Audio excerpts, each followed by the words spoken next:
the main event. Jay Swingler, how are you feeling? Absolutely fantastic. Are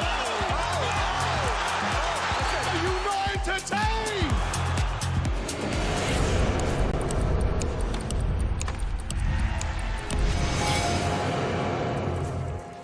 I mean, watch where he catches this, and look at his body positioning, and he has to pull that back around under his feet.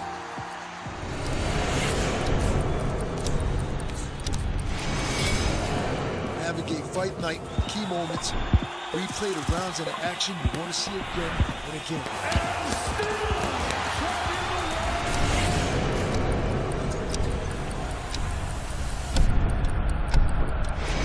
Give it up for the Black Spring Final Grand Champions, Navi! Into the water for the final time. He's won the race to go along with a championship.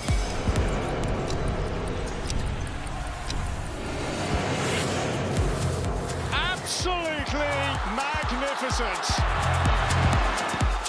What a stroke that is.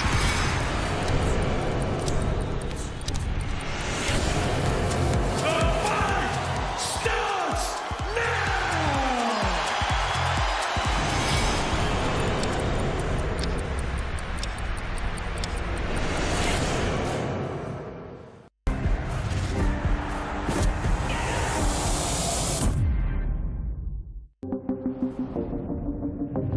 The following program is recommended for those 16 and over, as it contains sporting violence, possible bad language, and flashing imagery.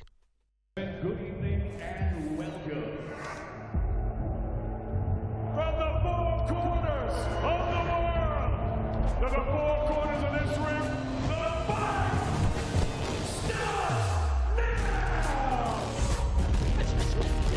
starts now! How do you like it?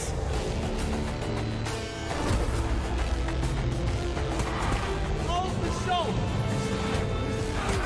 So aggressive, so focused.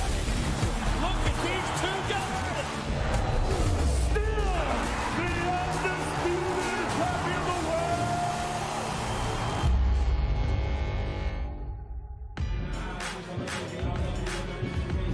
Hello and welcome to the Sunshine State, where things are heating up nicely right here in Orlando ahead of our main event tonight as Jose Zepeda takes on Richard Hitchins in the return of the Destroyer Ben. Connor Ben makes his return to the square ring since he's back after a 17-month hiatus, and we're very proud to have a stacked evening. Before that main event, we have the return of Orestes Velasquez, and he's going to be facing none other than Mohamed Omaro, who's coming all the way from Guinea for the WBA International Junior Welterweight title. This is a night to remember. And we're going to start with the ladies in the super flyweight, Artiga versus Vega. Josefina Vega coming all the way from Ecuador, facing the pride of Tampa. Moving on, Giovanni Estela, one of our favorites right here, a fan favorite. He's going to be facing Gerardo Caraballo, coming all the way from Puerto Rico, La Perla. And now we go into 179 pounds, the big guys. Khalil Cole, big step up. He's going to be facing Kenmore Evans, who's coming back to the ring after a nice run in bare knuckle. In closing this prelim, we have Orestes Velasquez, like I mentioned, coming all the way from Cienfuegos, Cuba, by way of Miami, facing Mohamed Somaro, who now lives in Montreal, Canada, and he wants to try his luck right here in Orlando in Caribe Royale.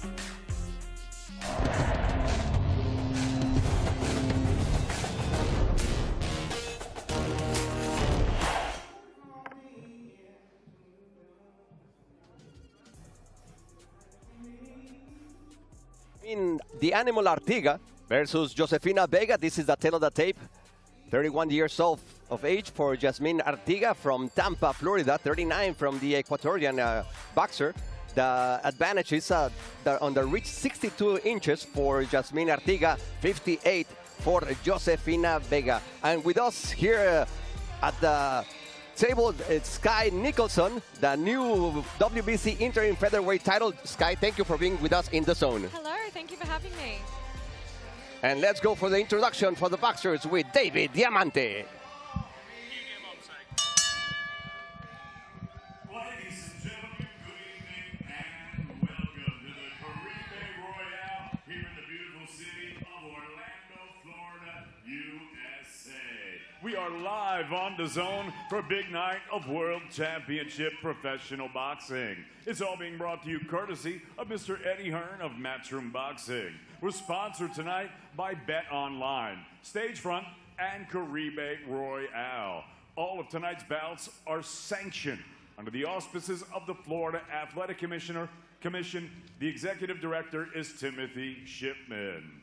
Introducing your three judges scoring our first contest from ringside, all from the state of Florida. Rodolfo Aguilar, Tina Griffith, and Efrain Lebron. And at the sound of the bell, your third woman in the ring from Puerto Rico, referee Melva Santos. And now, ladies and gentlemen, 8 rounds of boxing scheduled in the bantamweight division.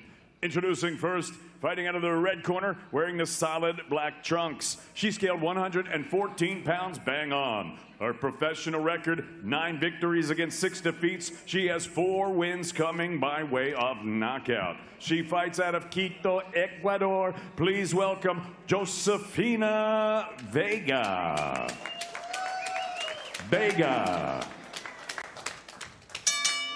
And her opponent across the ring fighting out of the blue corner. She wears the blue trunks with the sky blue trim. She scaled already 116 pounds bang on. She is undefeated in her campaign as a professional with a record of 10 victories, no defeats. She has 1 draw with 5 wins coming by way of knockout. She fights out of Tampa, Florida. Ladies and gentlemen, please welcome the pride of Tampa, Jasmine Artiga.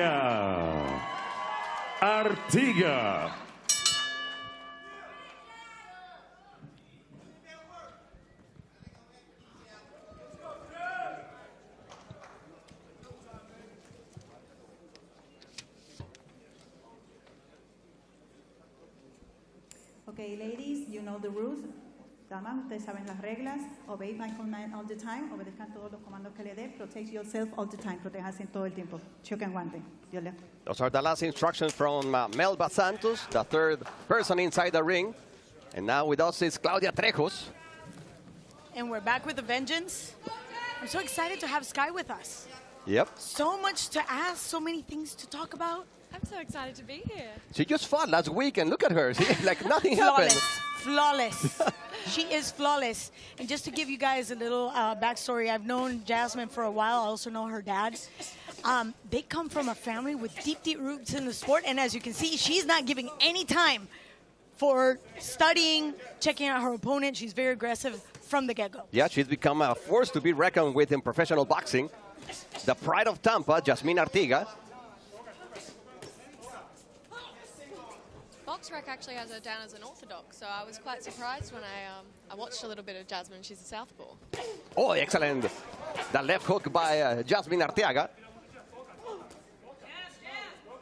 You know, we were talking with Eddie about the different weights that the ladies have to go into because of the lack of opportunities. Talk about Josefina Vega. She's fought from 115 all the way to 135. Wow. That's a huge spread. But she's game. She's game. She's in it. Josefina Vega from Quito, Ecuador. 39 years old.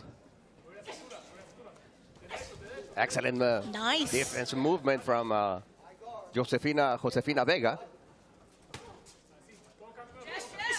But as you can see, Artiga doesn't even blink. She's totally like razor sharp, focused on Josefina. Those wild shots make Vega completely open for that. Those straight right and those jabs coming in from Artiga. Looking for the big right hook from Vega from Quito, Ecuador. Jasmine Artiga is an extremely hard-working athlete. Very powerful punches. Yeah, this has been an aggressive opening round from Artiga.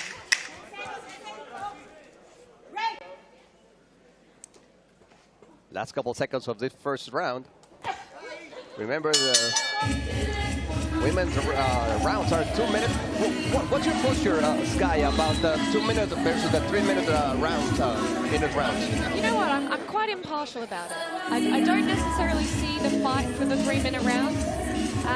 I feel like the depth isn't quite there. I feel like the 2 minute rounds keeps women's boxing excited. It keeps people excited about women's boxing. We steal the show a lot of the time with those 2 minute rounds. It is exciting, and I feel like while there isn't a whole lot of depth, 12 3-minute rounds could be very boring for a lot of female fights, and I see both sides, but I don't really feel like we need to fight for 3-minute rounds right now.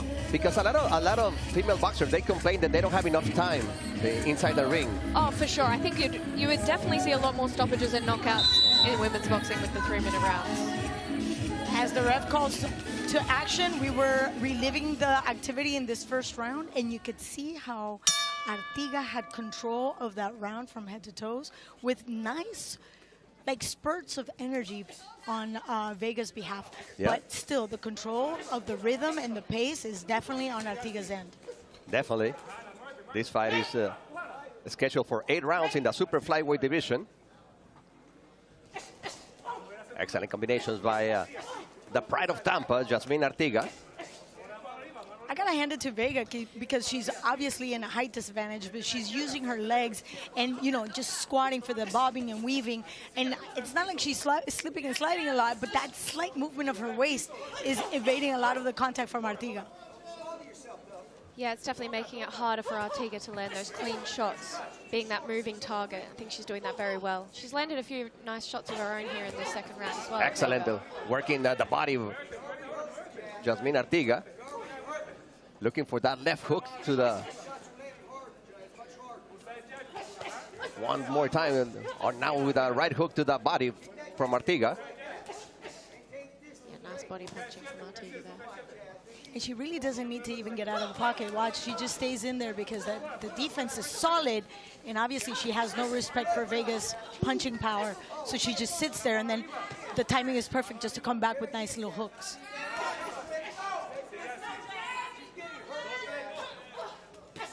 Excellent, that left straight one more time from Artiga.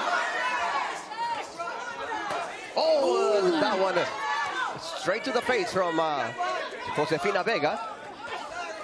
And she's showing a lot of courage, Sky. She's still coming back with her own shots. One thing about the women, they're tough. They are so tough. That's true, yeah. Vega coming from 3 straight losses and, just looking for a good moment right here in Orlando. I would love to be the fly on the wall and listen to the instructions because, her tool set is not as diverse as Artiga's, but the one thing you cannot teach, and you can correct me, Sky, is grit. And will. Determination, heart. She's got it all. Where she lacks in other departments, she definitely makes up for it in grit. She's fighting down, she's fighting back every time.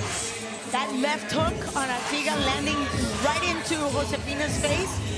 But Vega is just taking it all in, even in the solar plexus, and she didn't even take a second breath. It was like, I keep chugging on. You can see the determination also from Artiga there. And her punches are very accurate there. Very accurate, and that's Jasmine Artiga's dad, who's trained her from day one. That's the bell for the 3rd round here in DAZN. All the way from the sunny state in Florida, Orlando, Florida. Josefina Vega trying to keep Jasmine Artiga outside her range. Excellent combinations by the Ecuadorian. And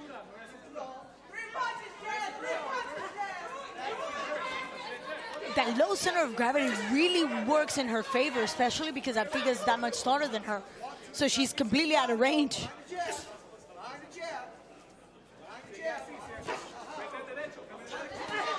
I like the way Artiga adjusts her height in order to connect.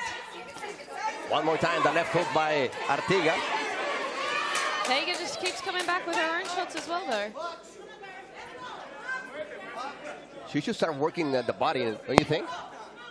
Definitely, I think she's had some really good shot selection here. She's changing it up between the body and head, but the body's what's going to slow down Vega. I just think that she's really trying to adjust her height in order to get into the body, because the face is right there. It's like reach, arm reach. And she's also trying to be very diligent behind that jab, and very, very straightforward, basic combinations, 1-2, and then a little hook or an uppercut. One more time, excellent, that right hand. That right hook by Artiga. Now the left. Connecting from all angles.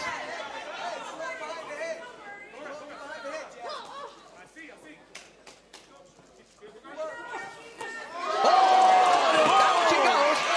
Excellent, the left hook by Jasmine Artiga.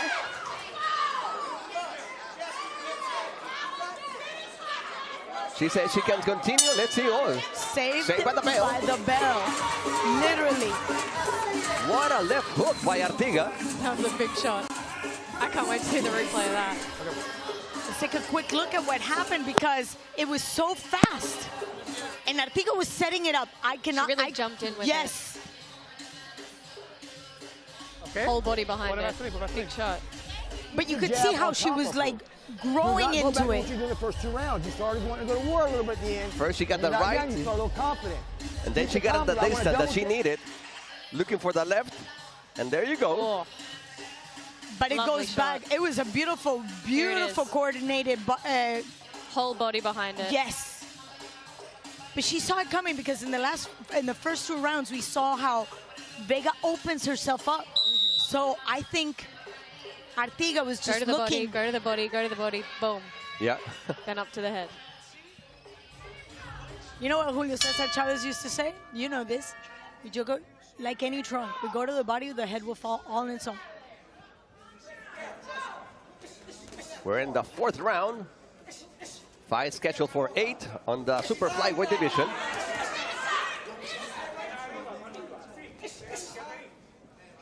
Artiga continues with the combination, looking for the body shot one more time.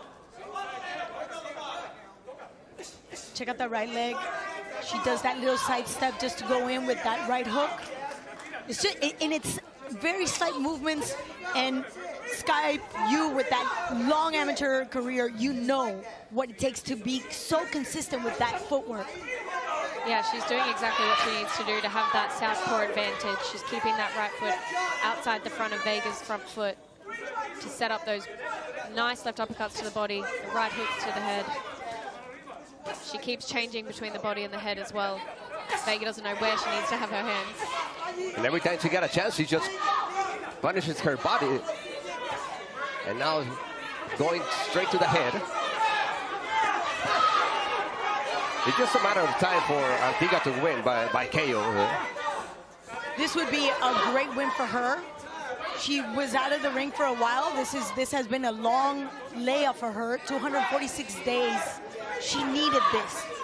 And again, the more rounds you get, the better you feel, like you get into your rhythm. Yeah, you don't want to be spending that long out of the ring.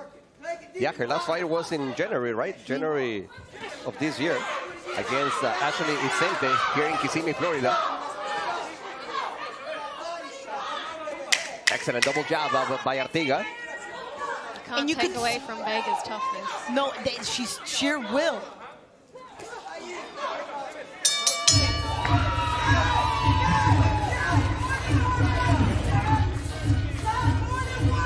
What is amazing, she doesn't sit down in the minute rest, no? Me either. You don't like to sit down, no? Is there a reason for that? Well, for me, I don't sit down in sparring, so why am I sitting down in the fight? I feel like I keep my legs better under me when I stay standing in the ring, in the corner in the break during the fight. You throw the jab and that body punch is right there, man. My coach wishes I would sit down.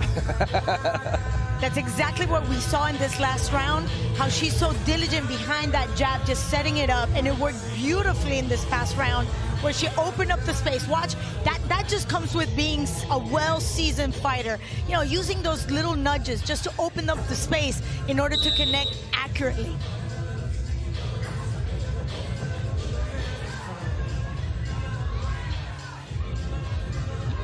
you could look at the paper and just say, well, she only has 11 fights.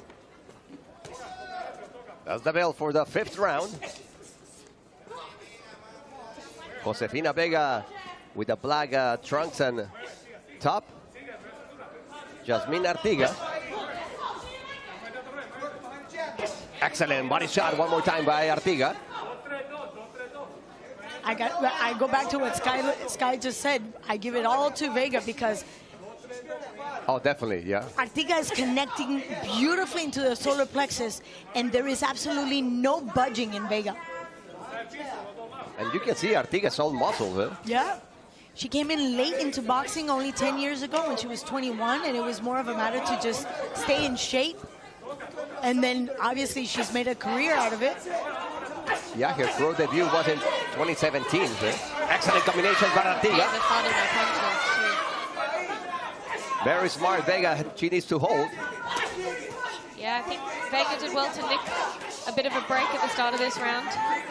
And now this 2nd minute, Artiga's really starting to turn the screw here. You can hear those thud in her punches. Yeah. No, they're frank punches. They land and they're dry. Clean. Artiga's taking her time against Vega. And we can hear Artiga's dad saying there's no power. Yeah, there's no power, but you can also just burn out when you're throwing so many punches. And I think Artiga's doing a good job at just maintaining and not getting crazy.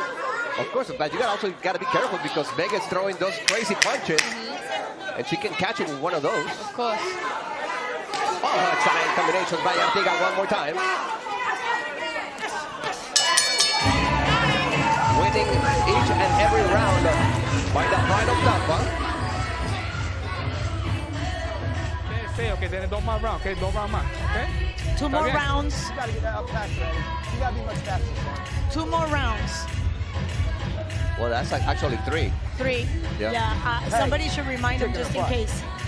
Don't get off the jab. Don't listen to nobody. What you're doing is working. Don't worry about it. Loud and clear. Very short instructions. Yeah, but she's getting too confident, like what you were saying. Yeah. She better be careful. She's getting just a little too confident, looking perhaps to finish the fight sooner, but she's opening herself up.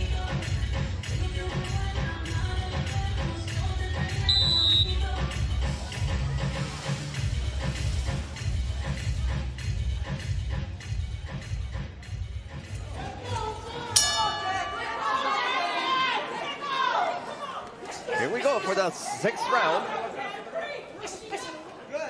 In the Superfly division, scheduled for 8 rounds. I like that Artiga showed a really good defense when she had to.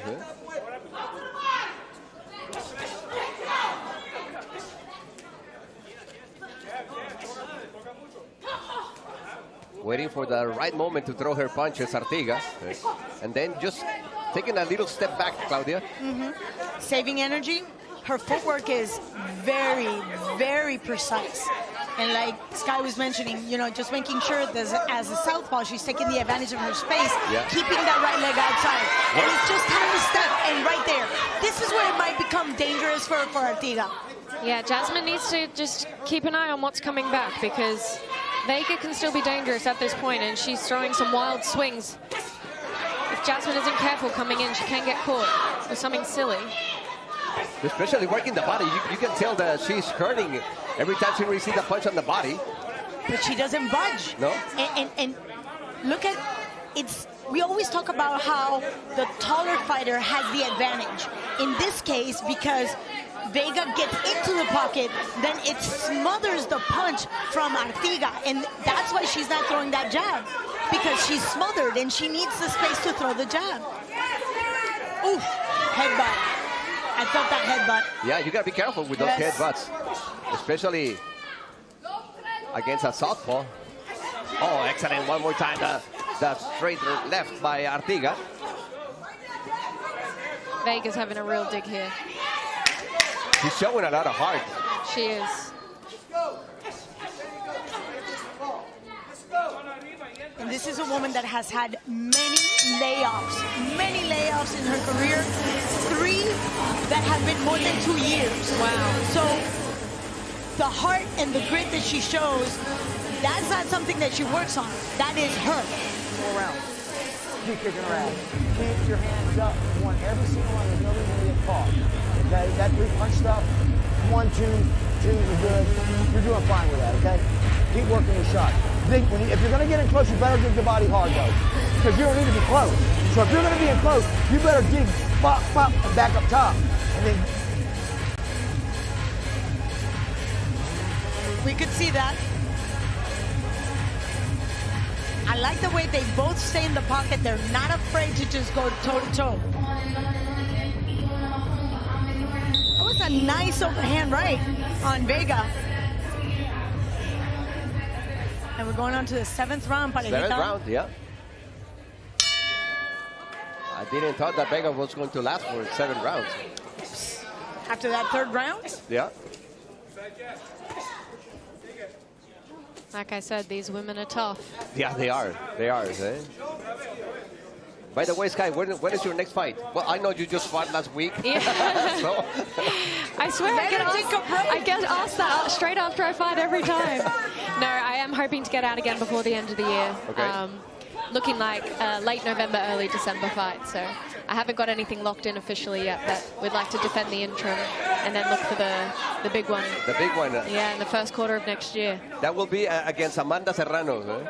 Very likely. She's got all the belts. She's defending the belts next month here in Orlando, I think in this exact venue. So Sky, that would be a very tough fight. Eh? Wow.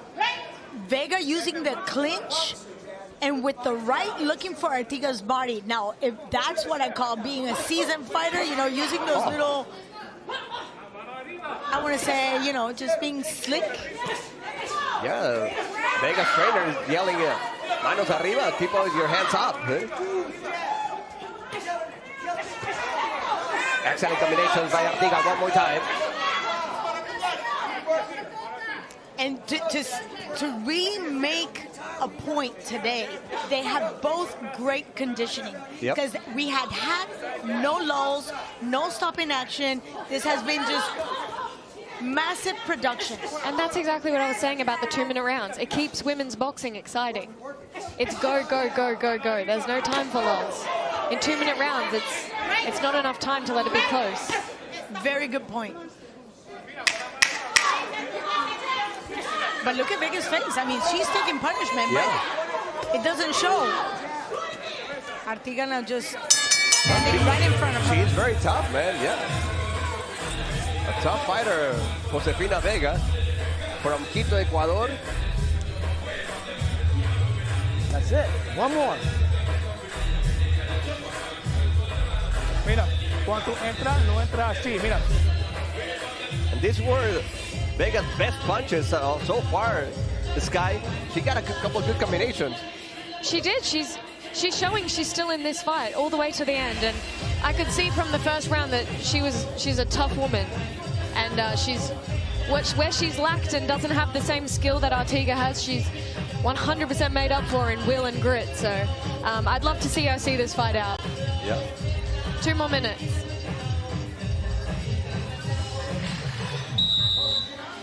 And she's still standing in that corner, so that shows something for her conditioning as well. Yeah, definitely. I am happily surprised. Her record is not the most amazing. 9-6. 4 knockouts. But the one thing that numbers don't say is how much do you really want it? And she showed up. She showed up for this fight. Definitely your heart, man, yeah. She showing a lot of heart in this fight against Jasmine Artiga. She's fighting her heart out. Artiga only has 1 draw in her record. It was against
Artiga. Jasmine Artiga, winner by unanimous decision.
October 14th, live and only on the DAZN pay-per-view.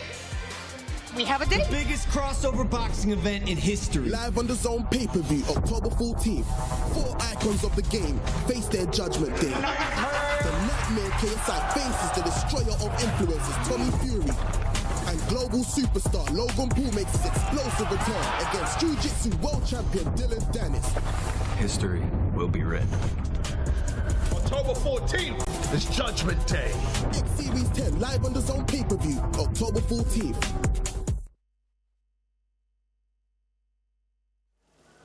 October 14, put it in your calendar, Claudia. Yes, we have a date, and this is a stacked card. And look at what's coming up on the DAZN. Wow. A lot.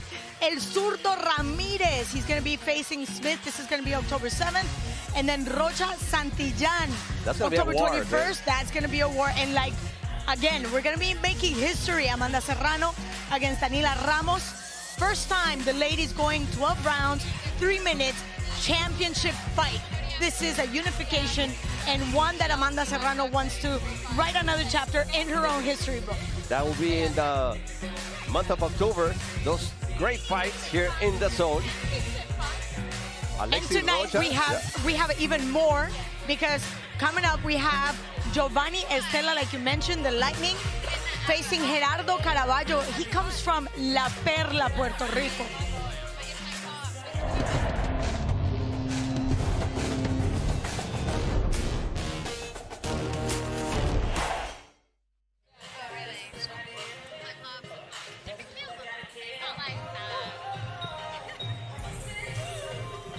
And this was the weigh-in yesterday. We had the opportunity to have Estela that shows a lot of chivalry as he faces Gerardo Caraballo. These are 2 exponents coming from La Isla del Encanto, the Puerto Rican island that has given us so many stars. So many stars. This is the tale of the tape of these 2 fighters. Giovanni Estela El Rayo from Orlando, Florida, 23 years of age, 30 for Caraballo. And the reach advantage is only 2 inches reach advantage for Giovanni Estela. Let's see if he can take advantage of that, Claudia. Look at the difference in height, and there's also an advantage in reach, 2 inches. And a lot of people think that it's not a big deal, but if you are diligent behind that jab, Sky, those 2 inches make a huge difference. They definitely do. Being the one that usually has the height and reach, I can definitely vouch for that. Let's go for the introduction with David Diamante. Ladies and gentlemen, from the Caribe Royal, Orlando, Florida, live on DAZN, we are set to go with a special super welterweight attraction. Set to make his ring walk, please welcome Corazón de Oro, Gerardo Caraballo.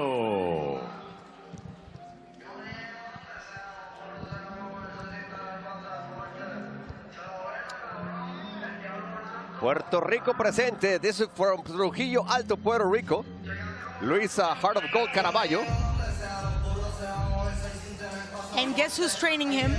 None other than two-time world champion Ivan Calderon, coming all the way from La Perla, Puerto Rico, representing a very rough area in the island. And he says that basically prepared him. He's fought all his life. So this is just another stripe on the Tiger's fur.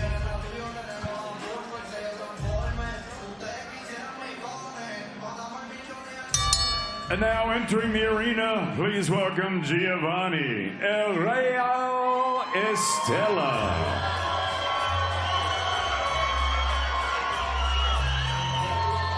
You can tell he's fighting in his hometown. El Rayo Estela, Giovanni Estela from Orlando, Florida. Undefeated, 12-0 with 3 KOs. He began boxing at the age of 8 years old. His amateur record, 67-11. He is well-liked, well-loved here in Orlando. This is his home. And the Puerto Rican community supports Giovanni Estela. He's definitely one of those crowd pleasers, and he usually brings about 200 or 300 people to his fights.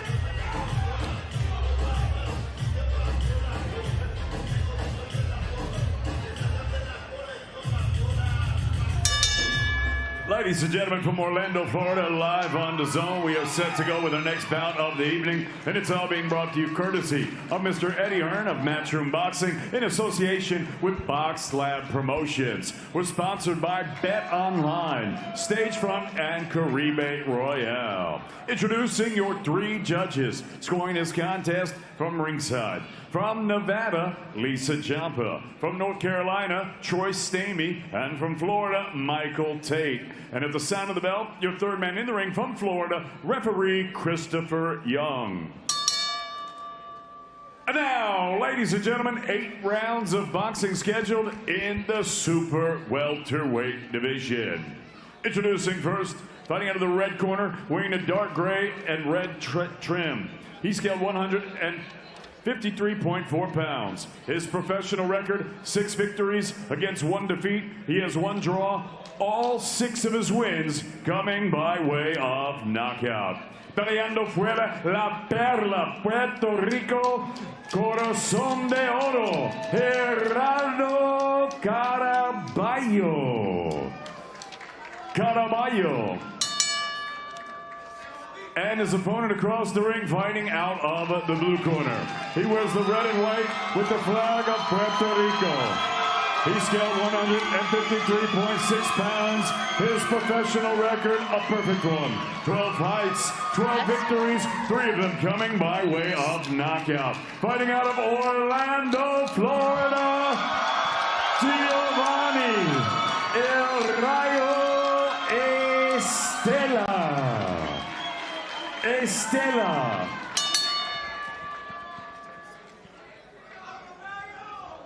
All right, Jimmy, you see a stretch and dress room. Tough, clean fight. And my commands all the time, take yourselves all the time. Everything up here, I'm saying legal right here. Everything up here, I can say legal right here. Touch them up. Those are the instructions from Chris Young. Let's get ready. This fight is scheduled for 8 rounds in the super well division. Giovanni Estela versus Luis Caraballo. 2 Puerto Ricans, Claudia. When we have 2 Puerto Ricans, we know that we're going to have a war. Be prepared. Gerardo Caraballo also has had trouble getting fights. So he was away from the ring for about a year and took this fight, didn't ask questions. He says, I'm ready. And that's when he recruited the services of Ivan Calderon, well-known, well-loved, 2-time world champion, Olympian, perhaps one of the best fighters. Yes. Combination by Giovanni Estela, El Rayo, hitting like a lightning. With us here, Sky Nicholson. Sky, when you have a fighter that has been off the ring for over a year, there's rust. He wants to start fast. He wants to assert dominance from that opening bell. He wants to show, yeah, I've been out the ring for a year, but I'm here and I'm here to fight. I'm here to win. Trying to work behind the guard by Giovanni Estela. That left hook, and he used his whole waist going into that punch.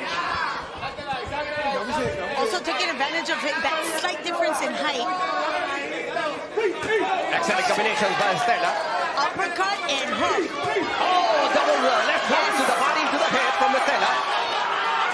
Now you know why he's well liked here in Orlando. Yep. And his movements, his foot movement is excellent. And last fight against Chris Thompson, who was undefeated in 9 bouts, was perhaps one of the best outings we've seen on Estela. And he just punched serious straight. Carvalho with that left hook. You can tell that Estela felt that punch.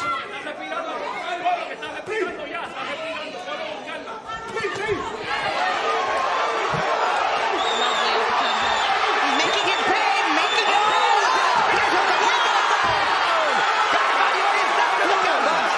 Let's see if he can get out here.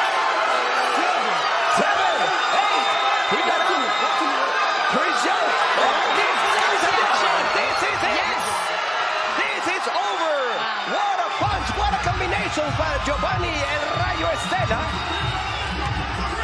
Outstanding performance by Giovanni Estela, taking the win by via knockout. The one thing he promised yesterday during the weigh-in, there was a little bit of an exchange, and Giovanni said, "You haven't seen anything yet."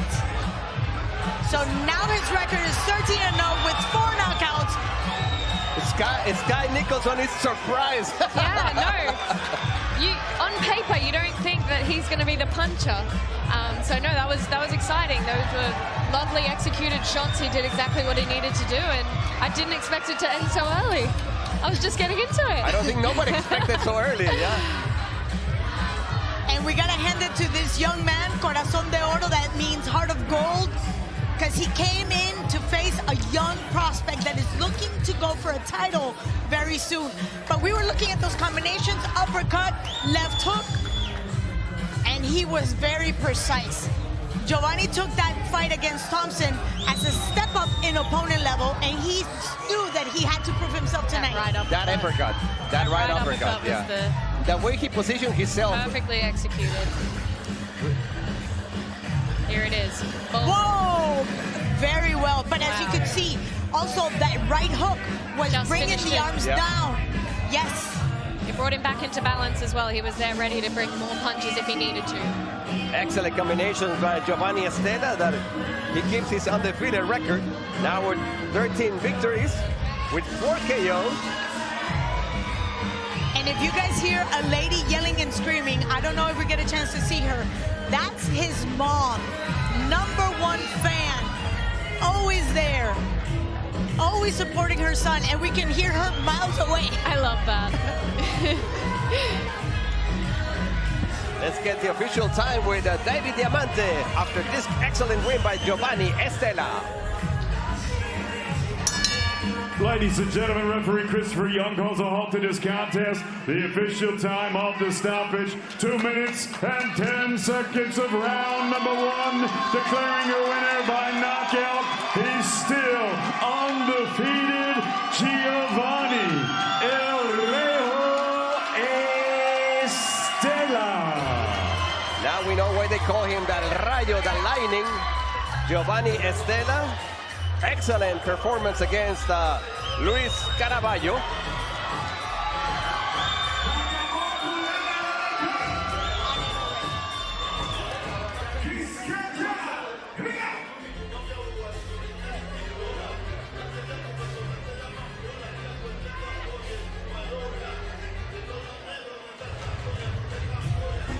And here comes former world champion Gilberto El Zurdo Ramirez making his debut in cruiserweight division against former light heavyweight world champion Joe Common Man Smith Jr.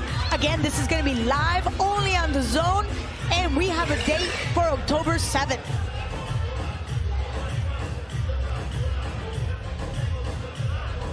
That's Giovanni Estela after this excellent win. And he's celebrating because this is a win he saw as a must show. He was taking the opportunity of this platform to be able to show off his skills. And like he said, I deserve the opportunity. And you know, Sky, these are the opportunities that don't come often. He had the opportunity and he took it with both hands. He put on a show in his hometown. I'm very happy for him. I hope we can see more of him. We still have 2 more fights on the preliminaries. We already have Yasmin Artiga winning by unanimous decision against Josefina Vega. Giovanni Estela El Rayo with that great knockout against Gerardo Caraballo. Still to come, Khalid Cole in the light heavyweight division against Kenmon Evans. And super lightweight division, Orestes Velasquez versus Mohamed, the Black Buffalo, here in the zone.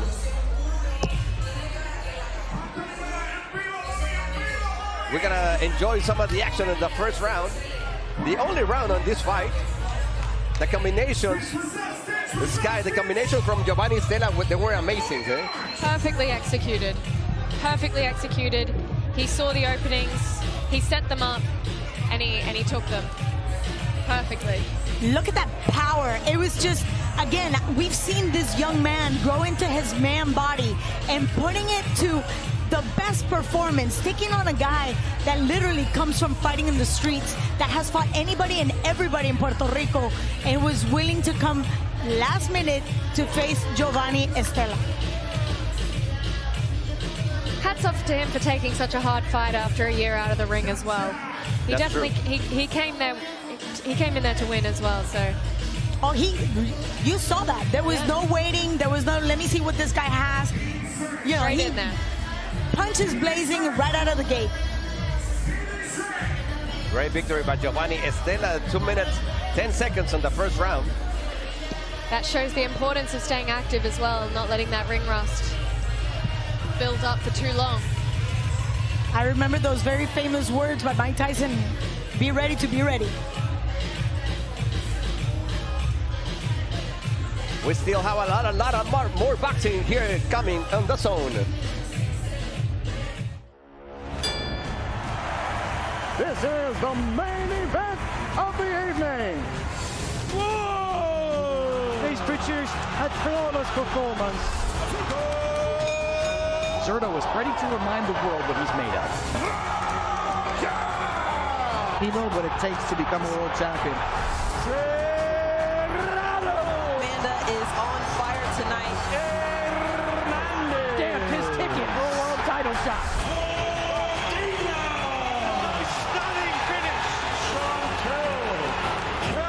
What a performance by Chantel Cameron. Big heavy hands again from Bam. Bam Rodriguez, where are you? And still the undisputed champion of the world.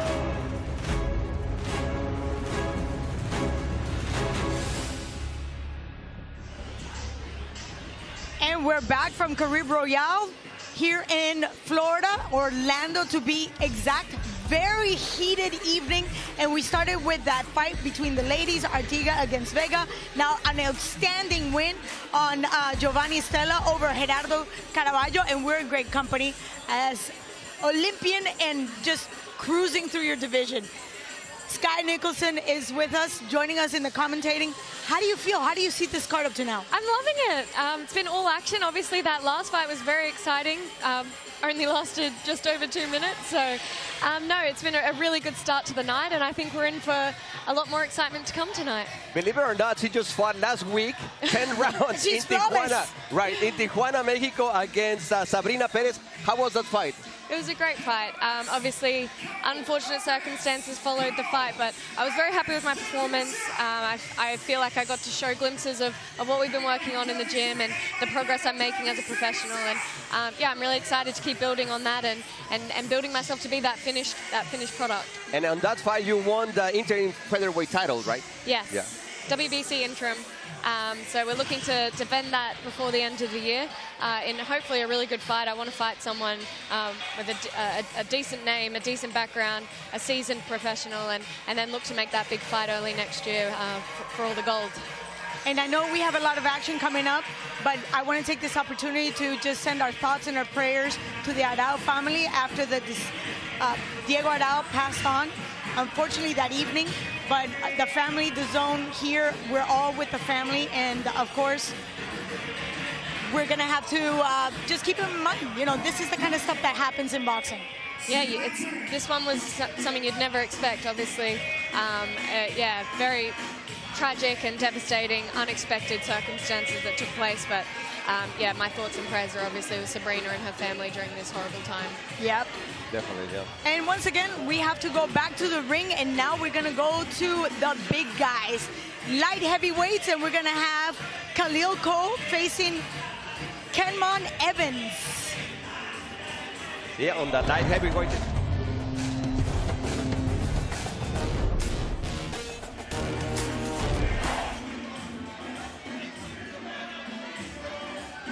Let's go to the tail of the tape.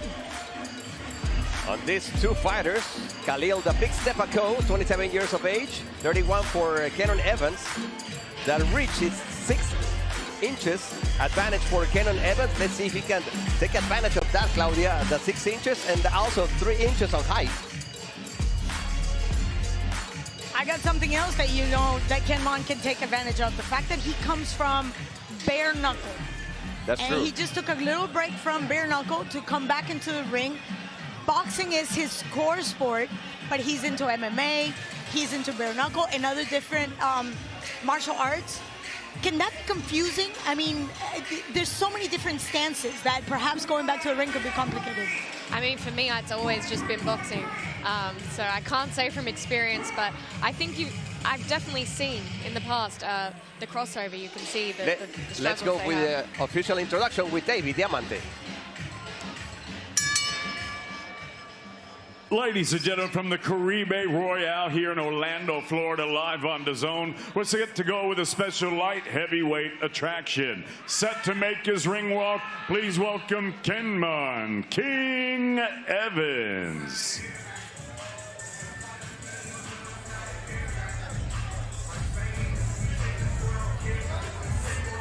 Kenmon Evans, the father of 5 kids. His last fighter he lost against Clay Waterman, this fighter from Australia, in June at the Turning Stone Resort and Casino. And like you said, Claudia, he had 2 fights and 2 wins by knockouts in the bare knuckle.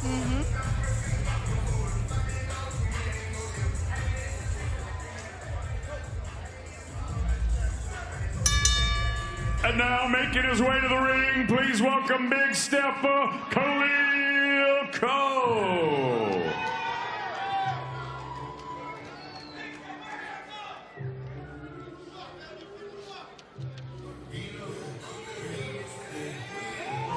This is the big stepper, Khalil Cole, undefeated so far in his professional career. He began boxing at 13 years old under former lightweight heavyweight contender Jimmy Dupree.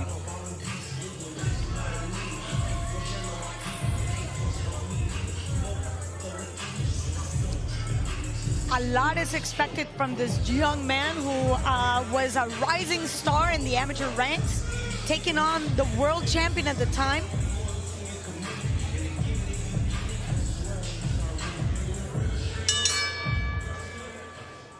Ladies and gentlemen, from the Caribe Royale here in Orlando, Florida, live on DAZN, we are set to go with our next bout of the evening, and it's all being brought to you courtesy of Mr. Eddie Hearn of Matchroom Boxing. We're sponsored by Bet Online, Stagefront, and Caribe Royale. Introducing your 3 judges scoring this contest from ringside. From North Carolina, Barry Lindenman. From Florida, Michael Ross. And also from Florida, Mark Streisand. And at the sound of the bell, your 3rd man in the ring from Florida, referee Samuel Burgos.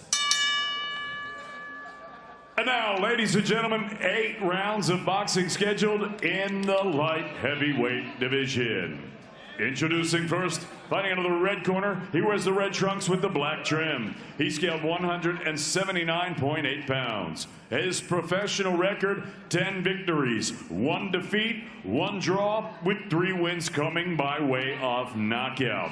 He fights out of New Smyrna, Florida. Please welcome Kenmon King Evans.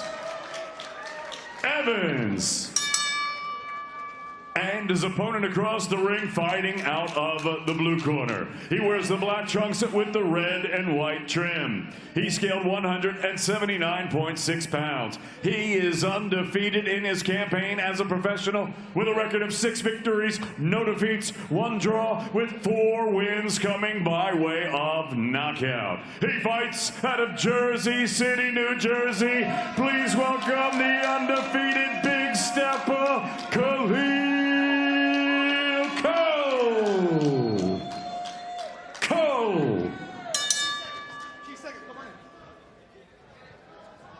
All right, gentlemen, get the instructions on the back. Obey my command. Protect yourself at all times. Right here is good. Right here is good. Mouthpiece. Touch him if you like. Come out of the bell. The instructions from Sam Burgos. We're ready for this fight scheduled for 8 rounds in the light heavyweight division. At the bell, gentlemen. A lot of pressure, I think, for somebody as young as the Big Stepper. Cole had his pro debut in perhaps one of very exciting fight. Haney versus Linares. Oh. Which was a great fight. Excellent double jab from the Big Stepper. That came full force. They both tipped the scale at 179 pounds, but they're both campaigning on light heavyweight. So the catch weight for this event was 179 pounds. And Sky, on this division, the power is real. Right? Yeah, Khalil Koh's got a very nice sharp jab. Just looking up and down with that at the moment. They're both trying to use the jab. Taking his time in this first round. The Big Stepper, Khalil Koh. I know Kenman Evans' last opponent, Clay Waterman, quite well. We were on the Australian team together back in the day in the amateurs. So he was also junior world champion as an amateur. So it wasn't a bad loss. He lost to someone quite talented. They went the distance. Yeah, unanimous decision there. A super nice guy. I met him last week at Clay Waterman in Plant City, yeah.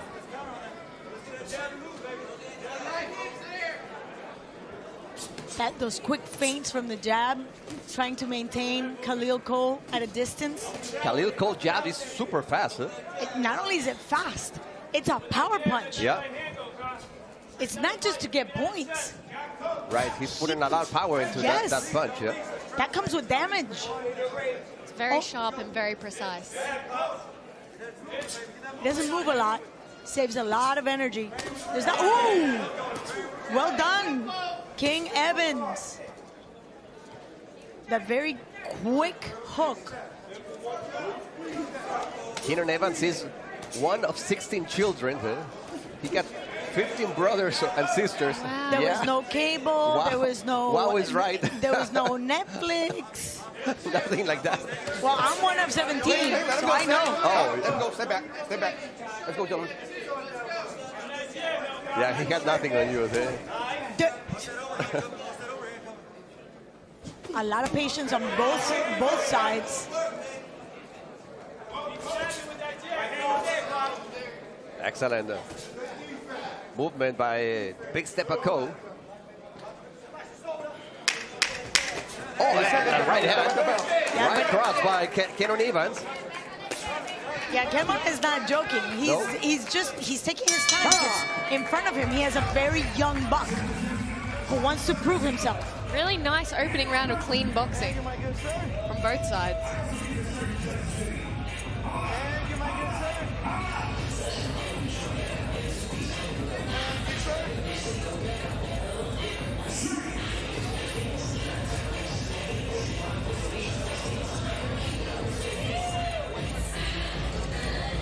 Watch doubling up that jab and right into the sternum. Yeah. And you see how, that's what I talk about. There's power in that jab. It's not a tough tap. That's a jab. So much so that he pushed the 5'11" Kenman a good 3 feet. Look at that. Ow.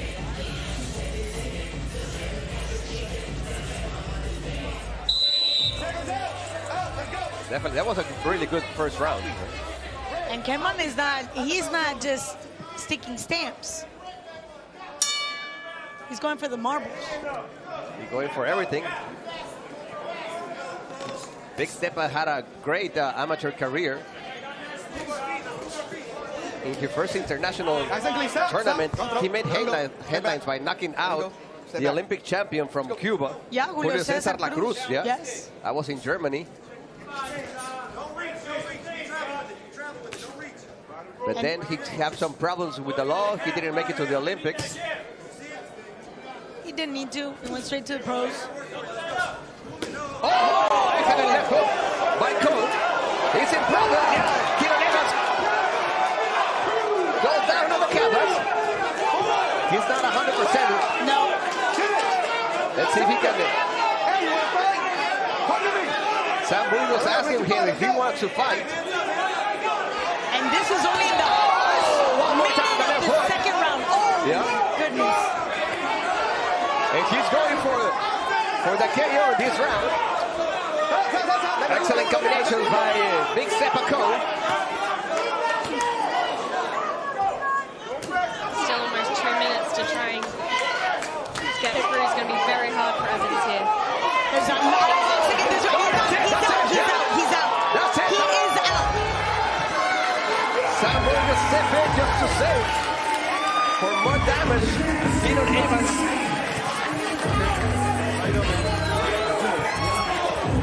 What a performance by Khalil Big Zepeda. Winning by KO in the second round. What a power in this guy. Yeah, wow. That was... I hope he's okay. Kieran Evans is complaining He's talking that... about the back of the head. Yeah, back of the head. I didn't see that. I saw some very clean uppercuts landing right on the jaw. It'll be interesting to see the replays if there were any back of the head shots. But Right. I think he got poked in the eye also. That's why he was turning his... I don't think he fully recovered from the first punch, let alone the rest that followed up. I agree. I agree with you. I don't think he'd recover from the first knockdown.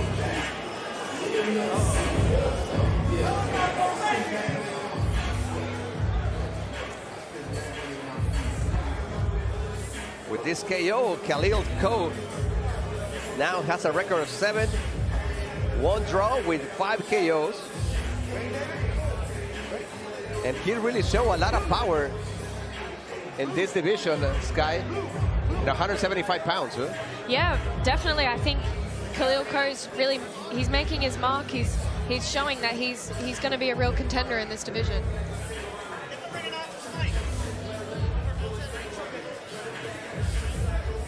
Let's get the official time.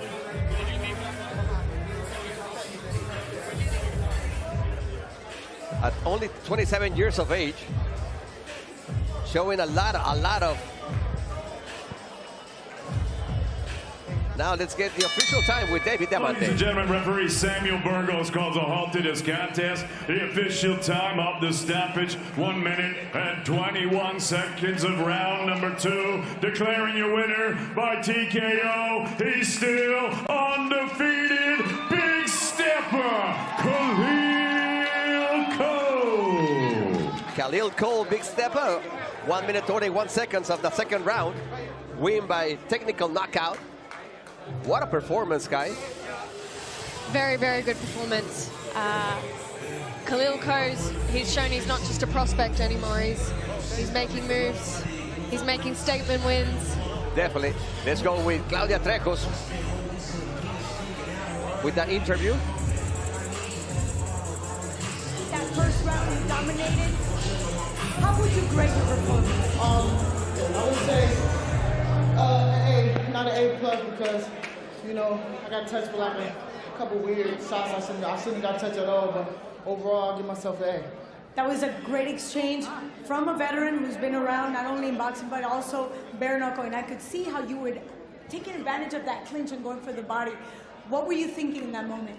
I was thinking like I gotta touch his body because, you know, he's a taller fighter. He'll try to like box me and stay out to keep his distance and things like that. And the only way to slow that down is to attack the body and make him stationary. Second round, you heard him in the first 30 seconds of that round. Did you know he was going to go down that fast? I'm not sure. You know, I know I touched him with a real clean shot, you know, a good hard shot. You know, some guys take it, some guys don't, you know. And I knew right away once I landed it that this was the last round. Were you surprised when he recovered from the first one? Yeah, definitely, because it was a clean shot. You know, he got up kind of wobbly. I wasn't sure if he was going to make the count, but I knew when I landed the last one, it was a wrap. It seems like your amateur career, now your pro career, there's a lot of surprises. Is there somebody else that you would like to just call in and surprise again? I don't know. You know, right now, who's ever in the way to the goal, the straps, you know, whoever Eddie puts in front of me, that's who's next. So this is a shout out to light heavyweights? Yeah, most definitely. I'm on notice, everybody. Fantastic. Back to you, Ricky. Thank you, Claudia. Excellent win by Khalil Big Stepa Ko. Knockout, technical knockout in the second round. Let's go to the highlights, Sky, enjoy one more time that knockout. This is the first knockdown, the second round. Excellent left hook. It was just timing. The timing was perfect. It was a very mature performance, I thought. Even when Ko knew he had him hurt and he did survive the count, he was still very calculated. He still made sure that he came in and threw the right shots. He was watching for what was coming back. And then he was punishing the body, looking for the body, the head. Left hooks, right hooks. That's where Keenan Evans started turning his back and touching his eye. I think he got poked in the eye. And then Sam Burgos had to intervene. I definitely didn't see any, I guess you could that maybe one, right. said there, yeah. But it was just too late. Yeah, it was over by then. I think that was a very polished performance from Khalil Ko. Definitely. His 7th win. 5th by the way of KO for Khalil Big Stepa Ko from New Jersey.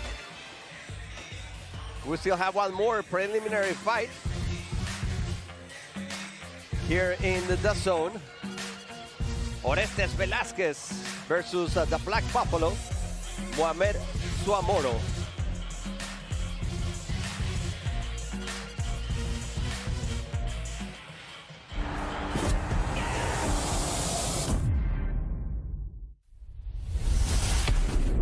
December, Arizona, we go to work.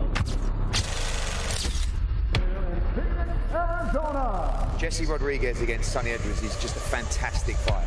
You now have one piece of 112-pound crown. What do you want to do next? Sonny Edwards, that's the only option. I want to see an undisputed champion in the flyweight division. Sign the contract.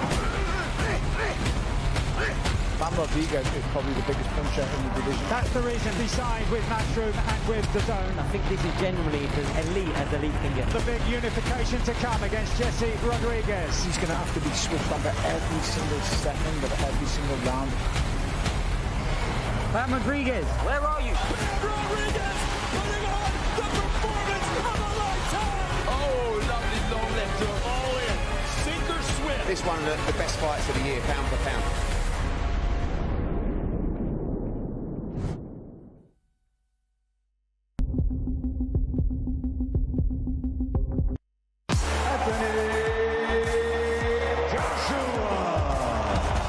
Certain fighters, they wait for the bell. That's not a true warrior. Wow. True warrior will wait until the referee rips you apart. I've been in many defining moments in my career.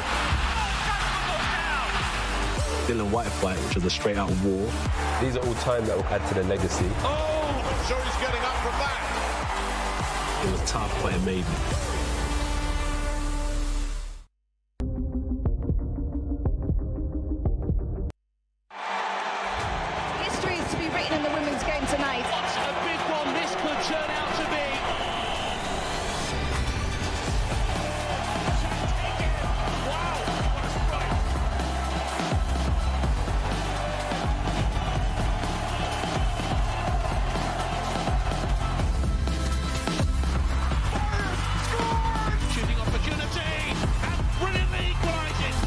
Decides to go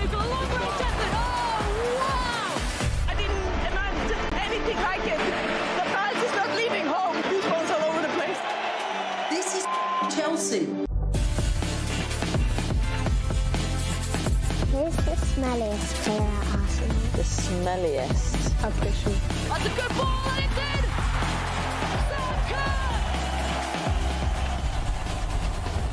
And the Champions League trophy is heading back to Barcelona.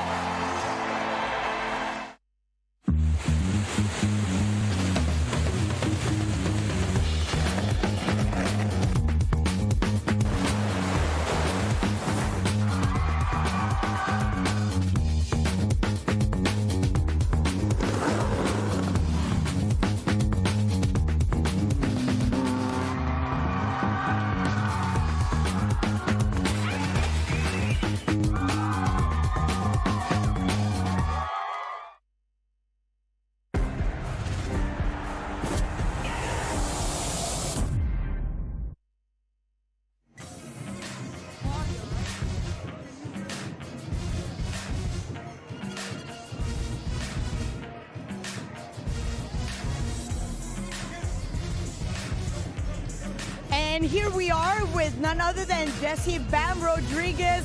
Jesse, an exciting week. Besides this outstanding card that we have, now we have the big announcement, December 16th, Glendale, Arizona, a unification bout against Sonny Edwards. That's a fast track. It feels like it was yesterday when I saw you hanging out with your brother. How does it feel to be here and being able to announce this fight? Really crazy.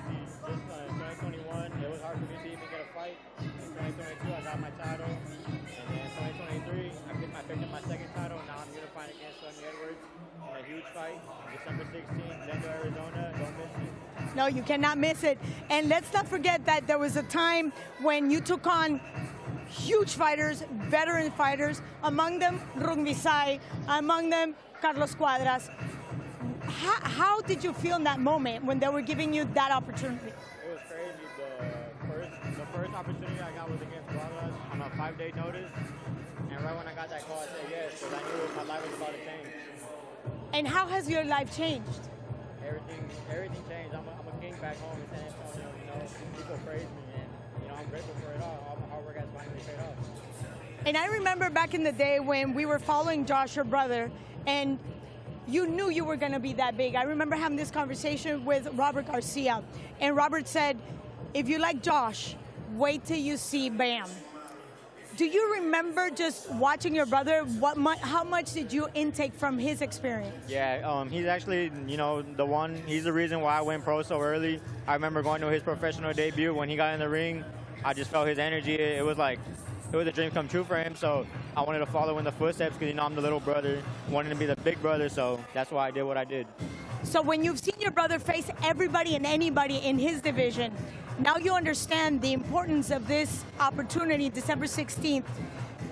How do you see that fight evolving against somebody as experienced as Sonny Edwards? It's a difficult fight just because his IQ, he's a very smart fighter, but I feel like I have what it takes to beat him. He hasn't seen a fighter like me, so December 16th, I'll pick up his title.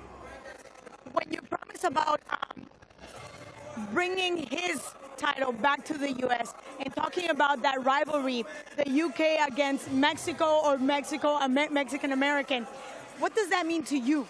This means everything. These are the kind of fights I grew up watching on HBO, Showtime, and to be a part of one is just a dream come true, and I can't wait. Well, we can't wait, and December 16th is going to be great for you to start like an early celebration for Christmas. And of course, you're going to have your dad and your brother, everybody there, fighting here against somebody from the UK. And obviously, we know the demographics in Arizona, highly Mexican. How many fans do you expect will be there? I already have a lot of my friends already buying tickets. Like I said earlier, I feel like it's going to be another hometown fight for me just because I had so many people going, and they're going to cheer me on, so I'm ready. And when you get this taste here in Orlando, when we just saw two Puerto Ricans fighting and the crowd was going wild, did you get any butterflies knowing that that could be your scene? Yeah, I got goosebumps. In one of the knockouts, it's just, I see myself in that kind of situation, and I can't wait. Another thing, do you ever say no to Eddie? Because it seems like whenever tough fights come around, you're just willing to raise your hand and say, yeah, sure. Do you ever say no? I've never said no to any fight. I'm here for, the big fights and the big fights only. In a moment, he said that you're the type of fighter that you have to be reined in. Is that how you feel about yourself? What was that?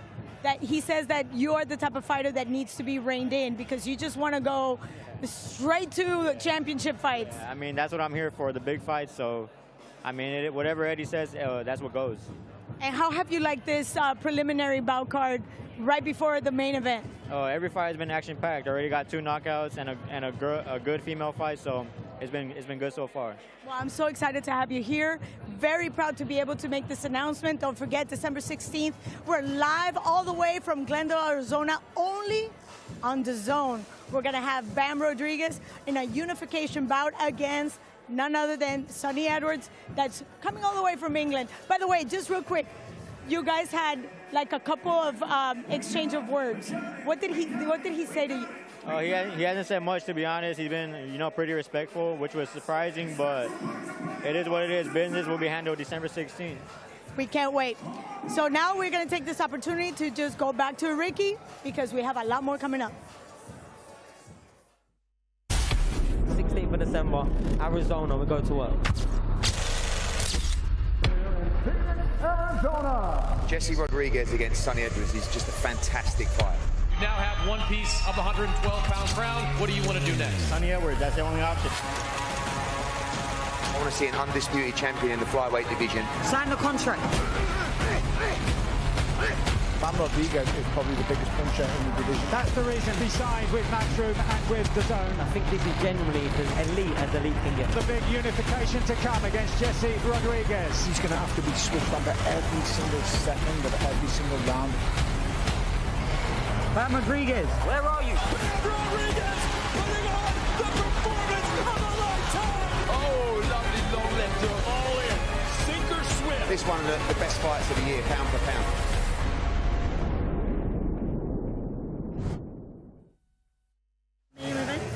I thought you said we're talking about Bam. I don't know.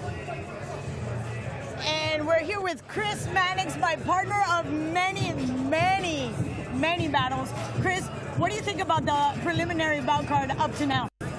Pretty interesting. I was watching Khalil Ko fight because I've been, keeping an eye on him for a number of years now. This is a guy who had a lot of hype behind him when he turned professional. There were a lot of promoters that were after him at the time, but he's had something of a slow start in the pro ranks. He had a draw early in his career, but his last couple of fights, I've seen him starting to pick it up a little. That was a really impressive knockout we just saw by Khalil Ko, and hopefully, if he can get down to 175, we'll see him face some better names in that division moving forward.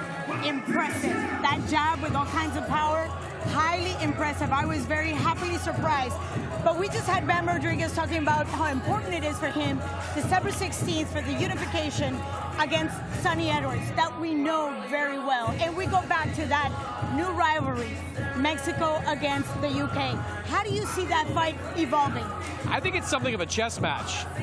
You have Sonny Edwards, who is an unabashed mover, is not going to stand and trade. He's going to pick his spots. He's going to look to land his shots and then get out. Bam Rodriguez, who is more of a predator in the ring, a guy who likes to hunt you down and beat you with his power.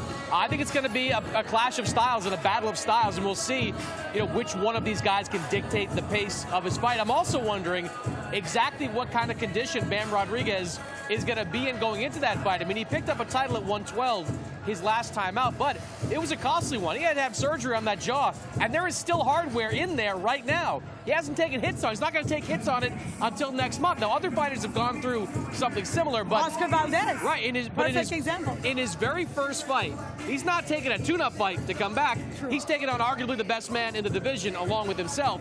So that's going to be a really interesting part of all this. The interesting thing is, when I was talking to Eddie, he said, Bam is just the type of fighter that I need to reel back.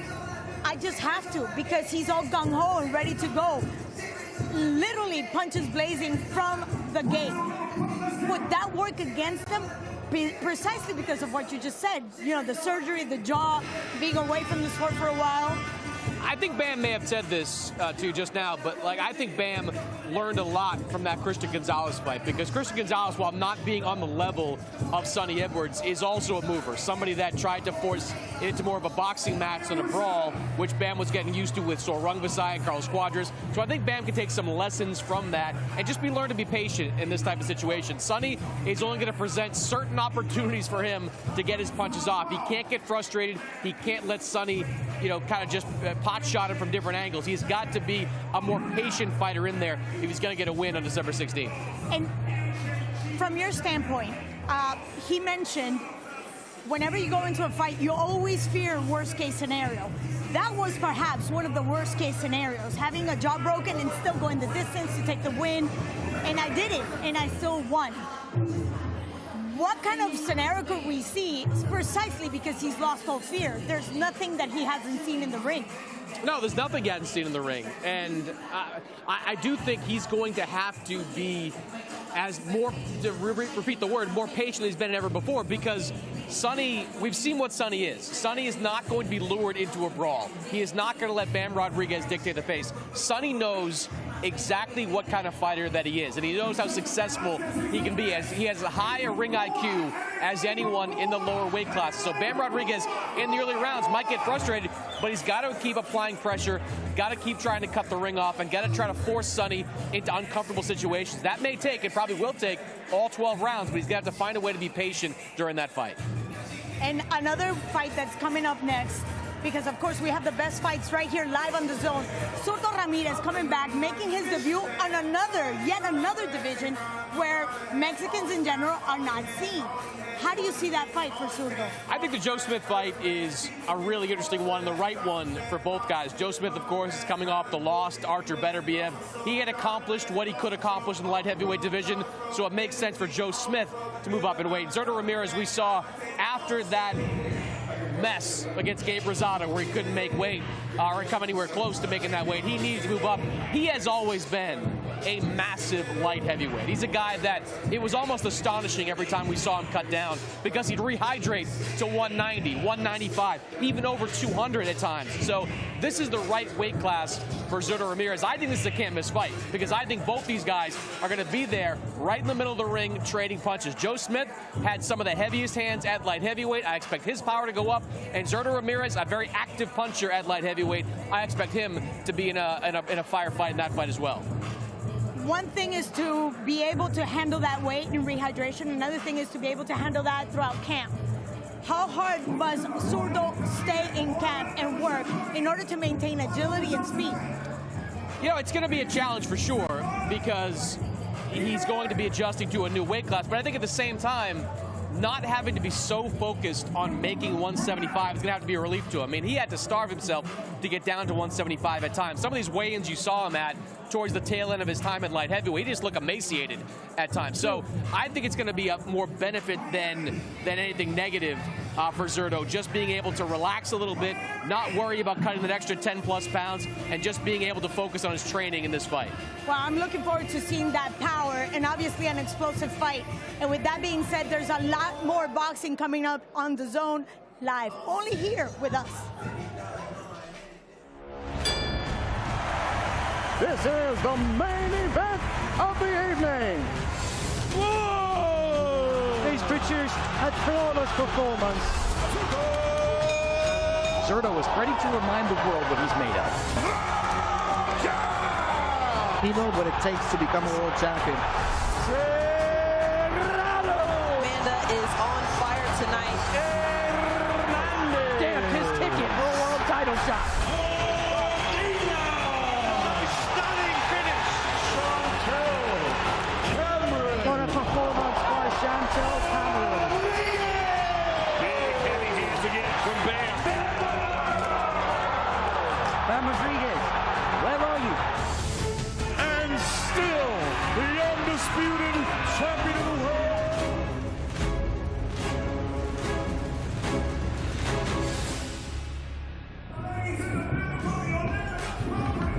And as we promised, look at that schedule.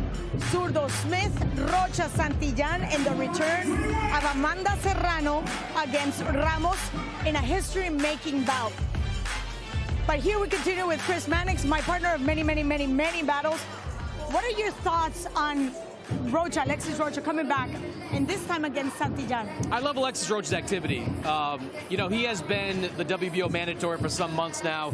You know, there was talk of him fighting Terrence Crawford back in April or May. Crawford obviously went in a different direction, the right direction for him. But Rocha never waited for Crawford. He got back in the ring, and now he will fight for the third time this year against a credible opponent. Santillán is also undefeated. He's coming in with, you know, objective of his own to become a world champion. I think it's going to be a very competitive fight, but I think if Alexis Rocha is the guy we've seen over the last couple of fights, a guy that's really coming into his own with his power, with his skill, I think he's got a good chance to do something spectacular on the 21st. We really enjoy every single performance from Alexis Rocha, but the one we also enjoy thoroughly is Amanda Serrano coming back, and once again she wants to write her own chapter in the history books against Ramos, going for a championship fight, 12 rounds, 3 minutes.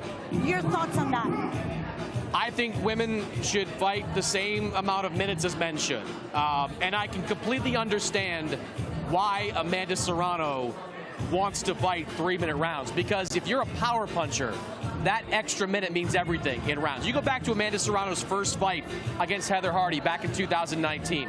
That was a fight that officially went the 10-round distance. But if that had been a 3-minute round fight, that would have been over in the first round. Amanda Serrano had Heather Hardy in the ropes. It was almost over, and the bell rang at the end of that first round. I'm sure Amanda's had a lot of fights in her past that have ended in decisions when they could have ended in knockouts if there had been 3-minute rounds. I think if women want to fight 3-minute rounds, they should be entitled to it. It's good to see at least 3 of the sanctioning bodies get on board with this.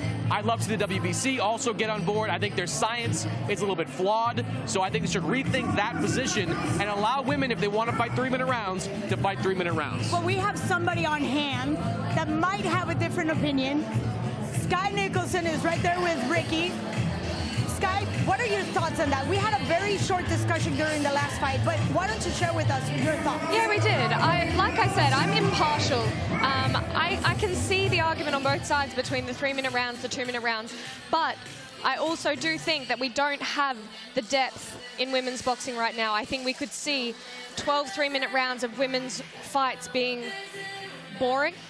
I'm sure there will be 100% some great fights and great knockouts you would see over 3-minute rounds with women fighters, but I think while the depth is still lacking, I think the 2-minute round has kept women's boxing exciting. It's kept people talking about women's boxing. We steal the show on so many occasions because of the 2-minute rounds. So I can see the argument on both sides, but for me, I'm quite impartial on it. I like the 2-minute rounds as well. I think 3-minute rounds actually personally suits my style better, but I'm not sure if it'll be great for the growth of women's boxing. So far, how you like it to be in this side of the ring? I don't mind it, actually. It's all right. It's not as fun as being in there, but I don't mind sitting out here sometimes as well. Precisely. Let's go check out the recap of what we fought, the 3 fights that we had so far here in the zone. Action-packed fight so far. Yeah, it's been great. We had the girls obviously start the show. Vega was extremely tough. She was in against a very polished, smart southpaw in Artiga, but she came to fight all the way to the end. She showed so much grit, so much heart. An exciting battle to start us off tonight. Yeah, and the 3rd round, Artiga sent to the canvas Josefina Vega, but she stood up and she held on for the 10 rounds. She fought till that closing bell. I think Artiga landed some beautiful, beautiful power punches throughout the fight, and Vega showed a lot of heart. It was a great display of boxing for both girls. At the end, it was a unanimous decision victory for Jasmine, the pride of Tampa, Artiga. Great victory. She kept the undefeated. And then on the second bout of the night, Giovanni Estela El Rayo, this guy from Puerto Rico, against Luis Caraballo. Amazing performance. I feel like we were robbed. We didn't get to see enough of him tonight. It didn't last long. Correct. It was a knockout in the first round. 2 minutes, 10 seconds in the first round. Combinations, amazing combinations by Giovanni Estela. He showed why they call the lightning, the El Rayo. Absolutely. I think on paper you wouldn't have thought he carried a lot of punch power, obviously only having the 3 KOs from his 12 wins. So I was pleasantly surprised to see some great power punching. I think he executed the perfect game plan going out there in that first round and perfectly executed punches. It was like right there, that right uppercut was definitely, that was the one. A great performance by Giovanni Estela El Rayo. who keeps his undefeated. Now 13 victories, 4 of those victories by the way of KO. And then on the light heavyweight division, it was also a great fight between Khalil Big Steppa Coe against Kenan Evans. Yeah, again, another one that got straight to action from that opening bell. I think Khalil Coe was very sharp with that jab right from the first minute of the first round, and it paid dividends. Obviously, getting the TKO in round number 2, but yeah, some lovely exchanges from both fighters. And we mentioned during the fight that his jab, Khalil Coe, the Big Steppa, his jab, he put a lot of power in behind that jab. A spiteful jab. It has speed, it has power, it has accuracy, and he used it perfectly in this fight. And then it was 1 minute 21 seconds of the second round. Victory by TKO for Khalil Coe, especially there on those combinations. And Sam Burgos had to intervene. Yeah, Evans had already just survived a count before the referee had to step in and wave it off, but it was inevitable after that first uppercut that had dropped Evans, that it wasn't going to go all the way.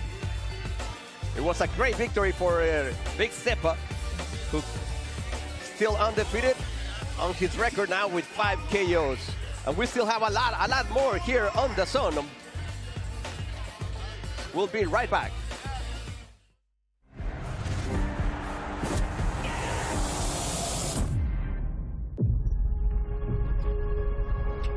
Leaving home doesn't mean you're leaving alone.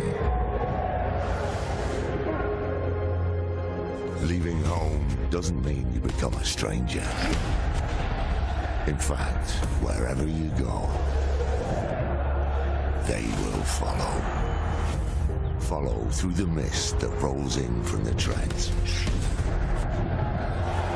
They will march on together, until they meet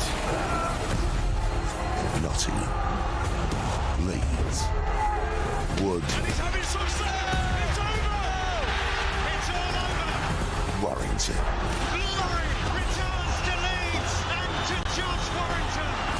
Face to face, in the battleground, in the middle ground.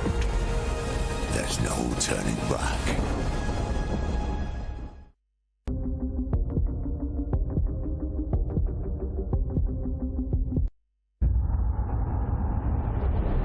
Nosotros íbamos con policía para poder llegar al estadio.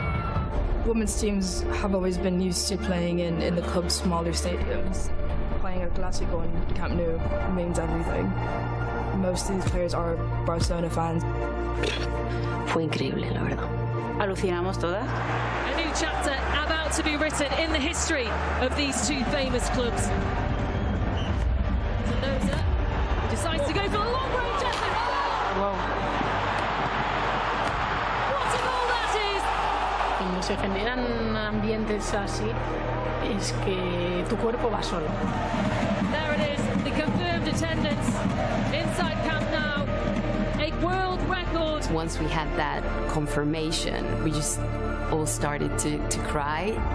I do think this game changed women's football. I do believe it changed the perspective from all of us.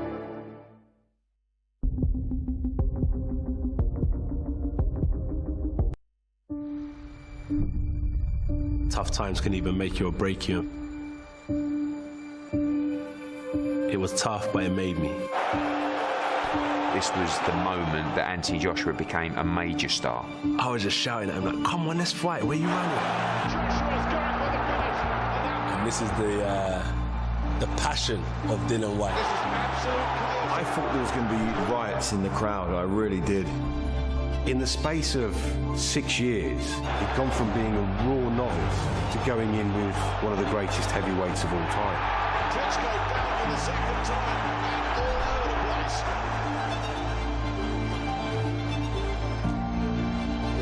You're one shot away from trouble or disaster at any point. You have to dig deep, and they're the type of fights that people remember for many years to come.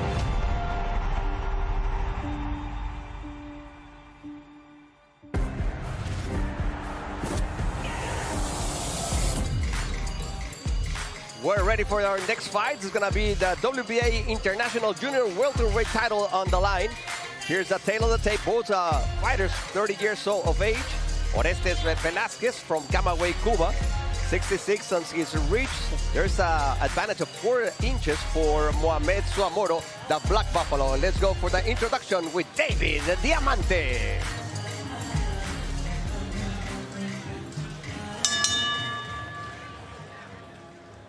Ladies and gentlemen, from the Caribe Royale here in Orlando, Florida, live on DAZN, it's now time for the WBA International Super Lightweight Championship. Set to make his ring walk, please welcome the challenger, the Black Buffalo, Mohamed Suamoro.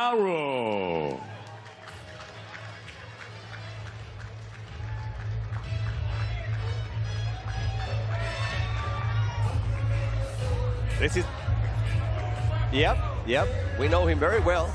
The Black Buffalo.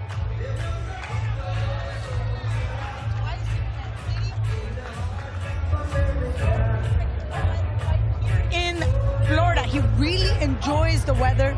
He says one time that this reminds him of his original country of Guinea, Conakry, Guinea. His only loss was over there in Nicaragua in February 2020. And Scott, you know very well, when you go to those countries,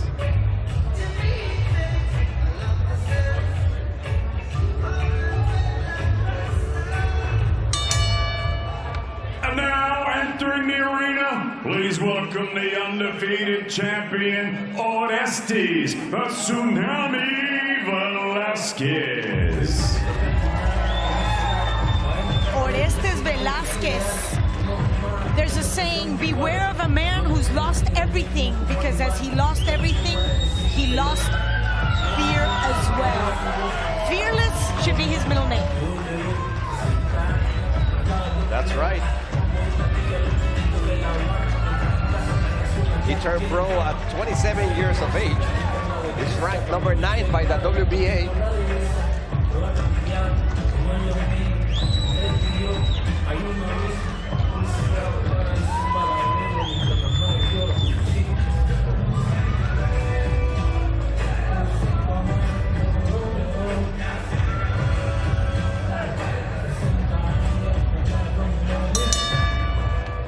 Ladies and gentlemen, from the Caribe Royale here in Orlando, Florida, live on DAZN, we are set to go with a special super lightweight title attraction. It's all being brought to you courtesy of Mr. Eddie Hearn of Matchroom Boxing in association with Box Lab Promotions. We're sponsored by Bet Online, Stagefront, and Caribe Royale. This bout is sanctioned under the auspices of the World Boxing Association. The president, Gilberto Jesus Mendoza. The supervisor is Nina Radcliffe. Introducing your 3 judges scoring this contest from ringside. All from the state of Florida.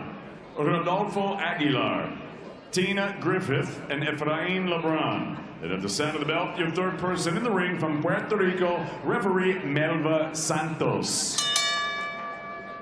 And now, ladies and gentlemen, 10 rounds of boxing scheduled for the WBA International Super Lightweight Championship.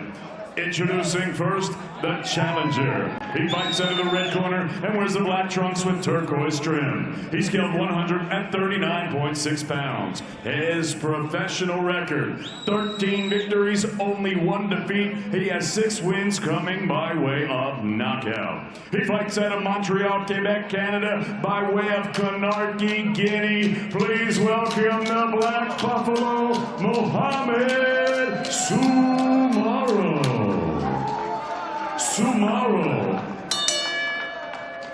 And his opponent across the ring fighting out of the blue corner. He is the defending titleist and he wears white with gold trim. He scaled the super lightweight limit of 140 pounds bang on. His professional record, a perfect one. 7 fights, 7 victories with 6 of his 7 wins coming by way of knockout. Presentando el hijo de Cienfuegos, Cuba, Orestes Tsunami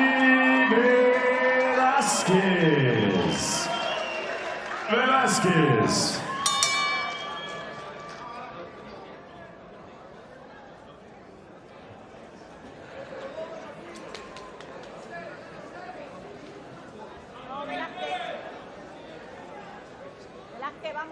Orestes taking his time in his corner. This is an interesting opportunity. We have Melva Santos as the referee for the fight. We don't see this too often. Okay, guys, True. you know the rules. They conocen la regla. Obey my command all the time. Obedezcan los comandos que le dé siempre. Protect yourself all the time, okay? She is one of the officials for the WBA. So everything's ready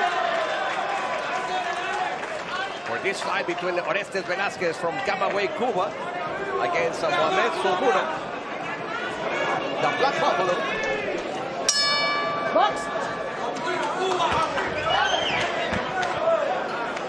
The Black Buffalo with blue gloves and the blue short. And Orestes starting with the jab.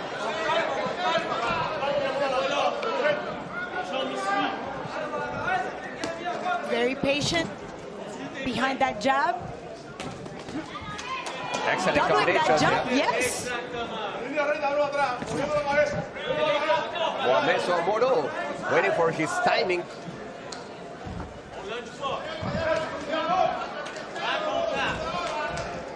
Keeping that guard nice and tight and high, especially because you're facing a fighter that only has 7 fights, 7 wins, 6 of those via knockout with an 86% effectiveness by knockout. Power, pure power.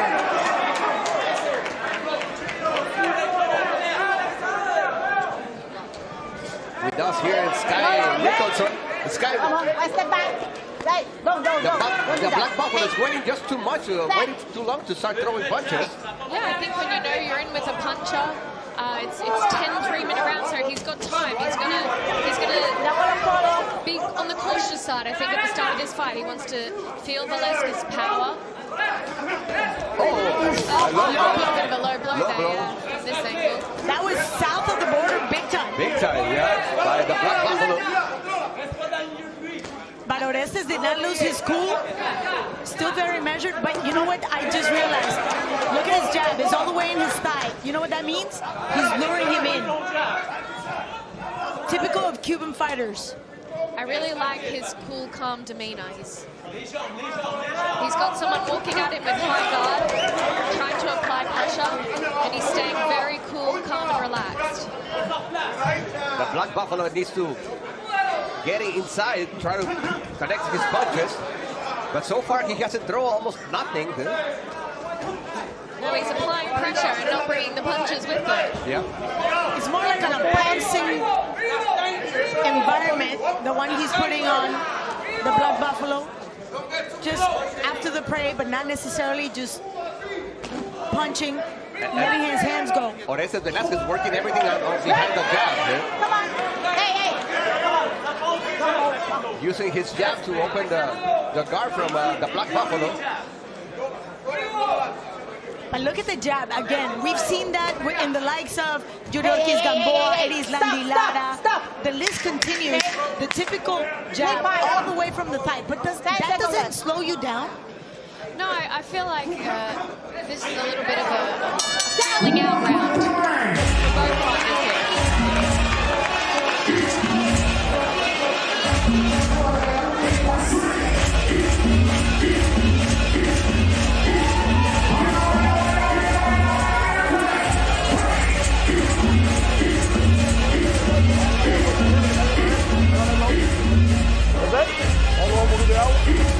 Trabajamos con los hombres, ¿ok?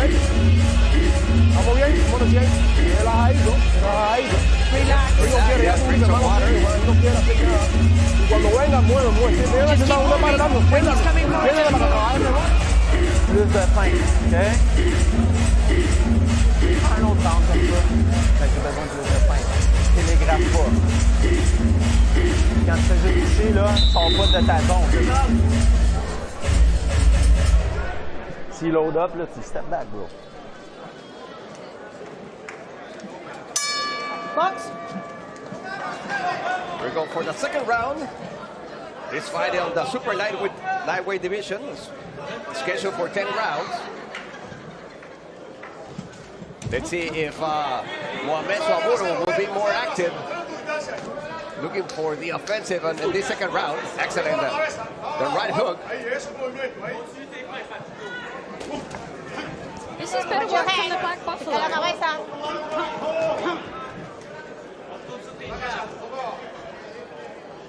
He took the first round just to study his opponent. As long as he doesn't make it a habit, because he could lose just the rounds just like that. They could just slip through his hands. He's got to be more productive. I know he wants to keep that guard way up here because Orestes is going for the head. Right, and the combinations he's throwing is just really fast. Yes. And accurate punches by Orestes Velasquez. And power. Yeah. Pure power. Look at that right hand. That right hand is going in with everything. I love the pivot on that right foot. And he just uses that to support that right hand going in. It's a straight right. Very smart, just taking a small step back. Excellent work to the body.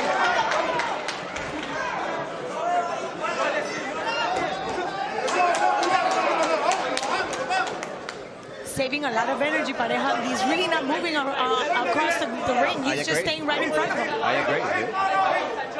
I haven't seen Samaro really bothered by anything yet, though. He has kept his guard very tight and not letting a lot come through that guard. But he needs to start throwing more punches. Yeah, you don't just sit there and not do anything, because again, the rounds just keep slipping away. My God, that was a good push. That was excellent. Right hook by Samaro. Now the left hook. Left hook. He's waiting for the perfect moment to throw his punches. But again, he's got to be more proactive. He's got to let the hands go. And you can see the big smile on his face because he knew that he hurt Velasquez. Yeah, I think he's gaining some confidence here going into the last 30 seconds of this round.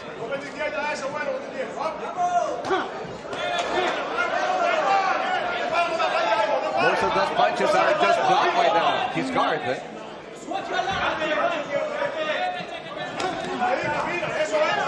Effective aggression is the key here.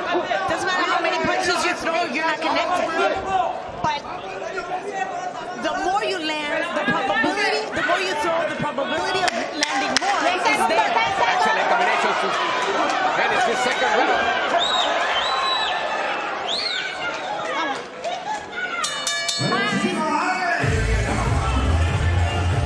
There were exchange of words at the end. Mettre les mains hautes, tu commences à bloquer.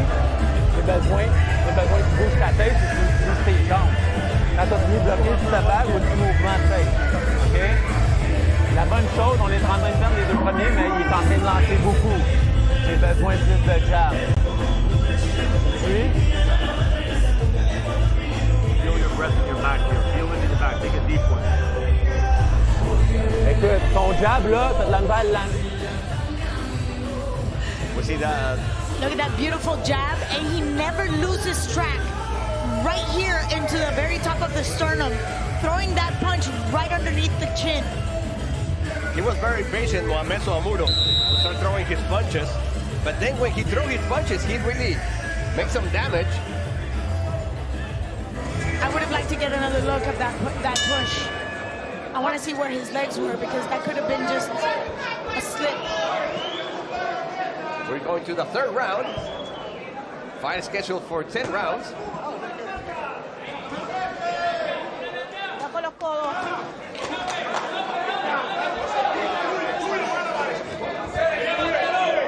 Melba Santos reminding Orestes to be careful with the elbows. Little tricks of the trade. Soamuro trying to push forward. I like the combinations that Velasquez is throwing. And he's fast. He's very fast. Whoa! Overhand right on top of Orestes' head. This guy, that's exactly what Soamuro was waiting for. Yeah, you can see he's fainting. He's moving all the time. He's staying right in front of him. He's applying smart pressure, and then he's exploding with explosive attacks. Watch these feints. Watch these feints. Yeah, he feints that jab on a regular basis, and I like those quick movements in his waist. Just to, like, it's almost to like deceive Orestes. You mentioned it before. It's really hard to connect on a moving target. Exactly. But that's a big difference.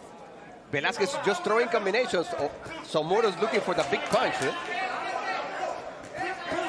But then we get caught between a hard place and a rock, because the referees are watching the action, but the judges have different angles. Correct. So they don't know if it's just throwing and connecting, or if it's just pouncing and putting pressure. Right. Who do you give the credit to? You see Velasquez more active, throwing more punches, connecting more punches. But not a lot of damage, though. Not a lot of damage, yeah. That's the thing. What you consider a connecting punch, if it's landing on the guard of the Black Buffalo, or if it's a connecting shot. And that's why the referee can actually discern who's really being more effective. But the referee, the judges don't have that vantage point.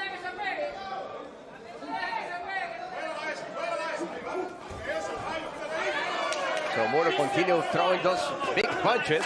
Yeah, he's looking for a haymaker. He's looking for that one punch. But again, we go back to activity, and then the round could just slip from his hands. That was smart foot defenses from Velasquez. He can see that the Black Buffalo is loading up on those big shots, and he made him miss and made him pay for it. That's all he needs to do. He needs to be smart. He's going to see those big shots coming.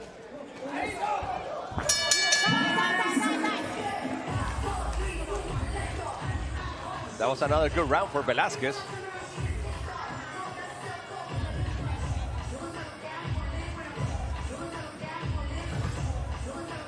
Regarde, te donne un autre round pour être violent puis dans tes feintes. Ça aide, man. Ça aide, mais tu finis pas le coup. Tu finis pas ton setup. Tu suis? Deep breath in your back. Really take a deep breath into the nose. Tu dois arrêter de loader sur tes counterners. OK? Tu dois être plus... We see some of the highlights on the third round. The combinations by Orestes Velasquez from Camagüey, Cuba. And Sky, we were mentioned that the Black Buffalo just waiting for too long to throw his punches.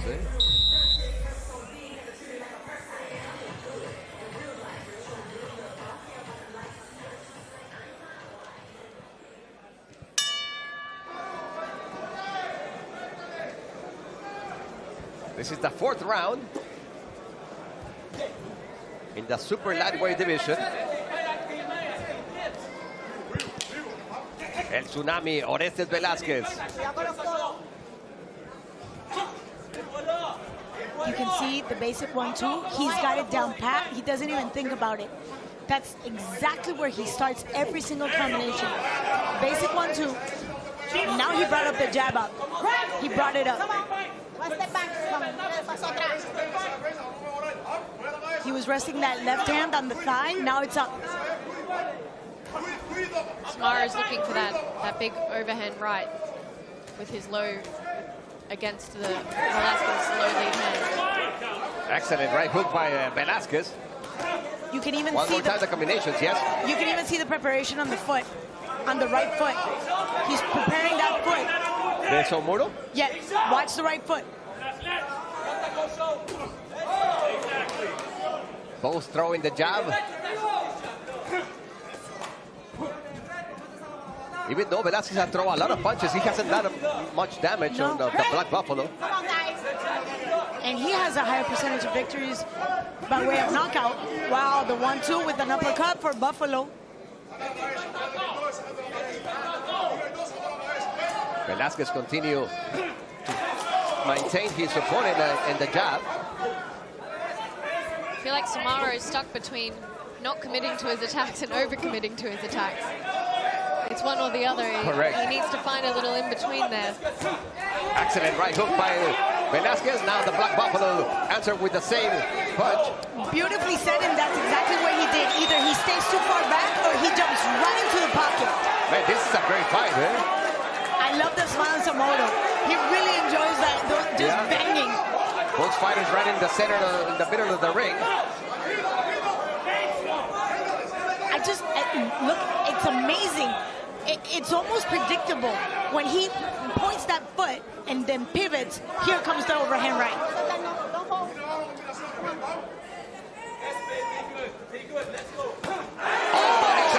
Left hook right into the ribs, and Zamora just kept going. But that will take a toll, little by little, you'll see.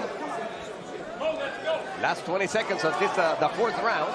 Yeah, Samara doesn't want to be taking too many of those body shots. No, definitely not.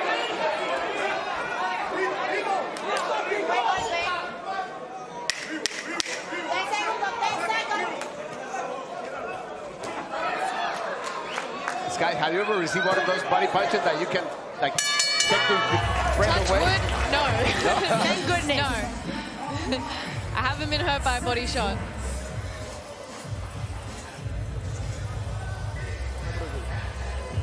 Pas mal. C'est le temps d'ouvrir la machine, là. OK? Laisse faire la boxe de l'extérieur avec les feintes. Tu vas me plisser le pied gauche, tu vas me donner des feintes vers l'avant. Au plateau. Vayamos armando ya, vayamos armando la velocidad. Él no tiene velocidad, pero para que sigamos armando. ¿Entendido? He doesn't have speed, but you need to continue throwing punches.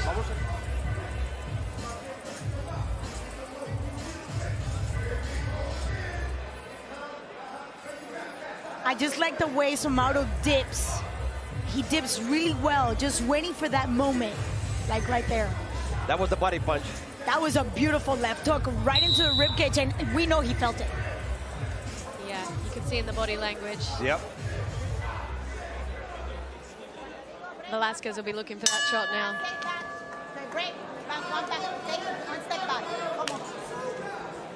We're going for the fifth round. This bout is scheduled for 10.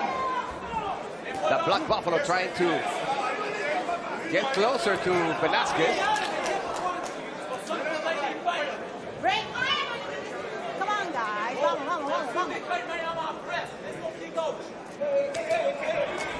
Velasquez continued throwing his combinations, but excellent defense by the Black Buffalo. Step back. Vamos.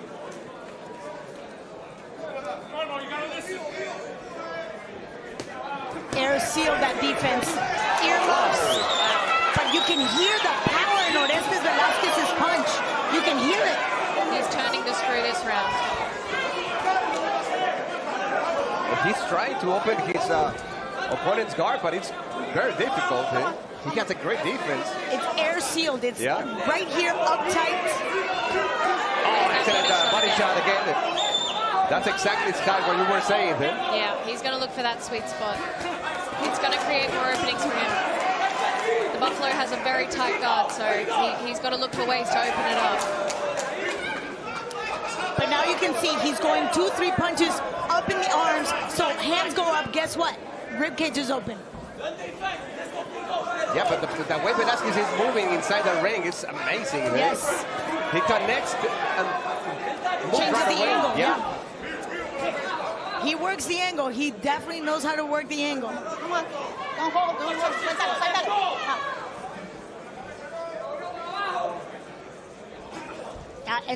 And Zamora does a great job at just dip and slide, which makes it really difficult for Velasquez. Oh, it's going to be, yeah. Hey, here. You hear. Cuando digo break, paso atrás sin tirar. I'm saying break, one back, step back, okay? Understand? Melba Santos, sí, yeah. Oh, Orestes took this opportunity to just go for the right hand. Let's see what somebody can do. Excellent, one more time, that body shot. Yeah. The ways he's combined the body shots with the head, it's amazing from Orestes Velasquez. He's watching very carefully for what's coming back, staying just out of range. Right there. Moves the feet, change the angle, goes again. Oh, beautiful. Connect and then just move out. He goes in and out. He's weaving his way into this fight in this fifth round. How tiring is it for somebody like Zamora who's looking for those haymakers and you don't land? Punching air is much more exhausting, so the more he misses and throws and misses, the more tired he's getting, the more energy he's wasting. That's right. You waste more energy when you don't hit your opponent. Yeah.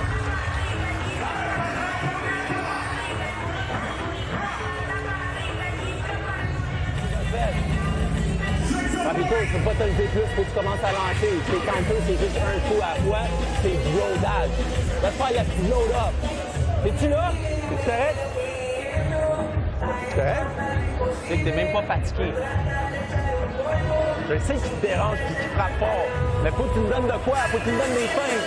Faut que tu rentres à des jabs à la place de rentrer avec la droite. We can see the body shots from Orestes. And don't be deceived.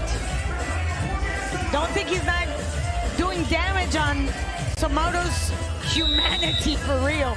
Even though he's not budging, but I know he's feeling it.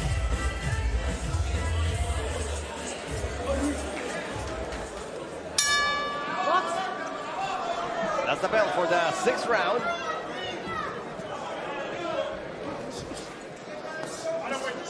Ready? One step back. Come on, guys. Orestes, one more time, continue working with the jab.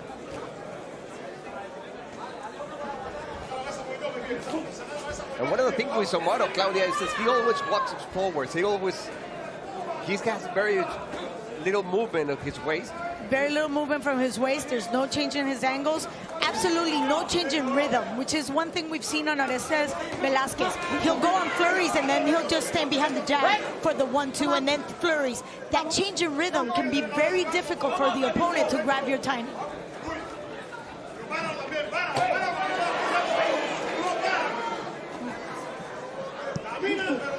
He's very predictable. Again, look at that right leg. Yeah. The minute that he actually pivots, you know that overhand right is coming. I think it's going to become very disheartening for Samara to keep marching forward if he keeps getting picked off the way he is right now. And especially Sky, because he's out of range. Exactly. And how much longer can you maintain that rhythm? But that's because Orestes is working really good with his jabs. Yes. Right. Come on, one step back. Keeping Somoto right in the... We were talking about this yesterday, about the pure technique of the Cuban boxer. Definitely. That's what it is. Yeah. Very technical, very safe, very sound. And especially Velasquez, because he has power. And he uses it. Yeah, he uses it, right. Not many Cuban boxers have the power. They're very skillful boxers, but with not much power. Waiting for his perfect timing for Orestes. Oh, there's that same body shot again, right in the sweet spot. And the Black Buffalo, you're just waiting for an eternity to start throwing punches. So how about for every left hook, we have a shot, because it's going to come on over and over and over. It's amazing. Again, because of the change in rhythm in Velasquez, Somoto hasn't been able to just find his way for that overhand right. And because he's so predictable, Orestes got his timing down. And that's why that hook is going in on cue.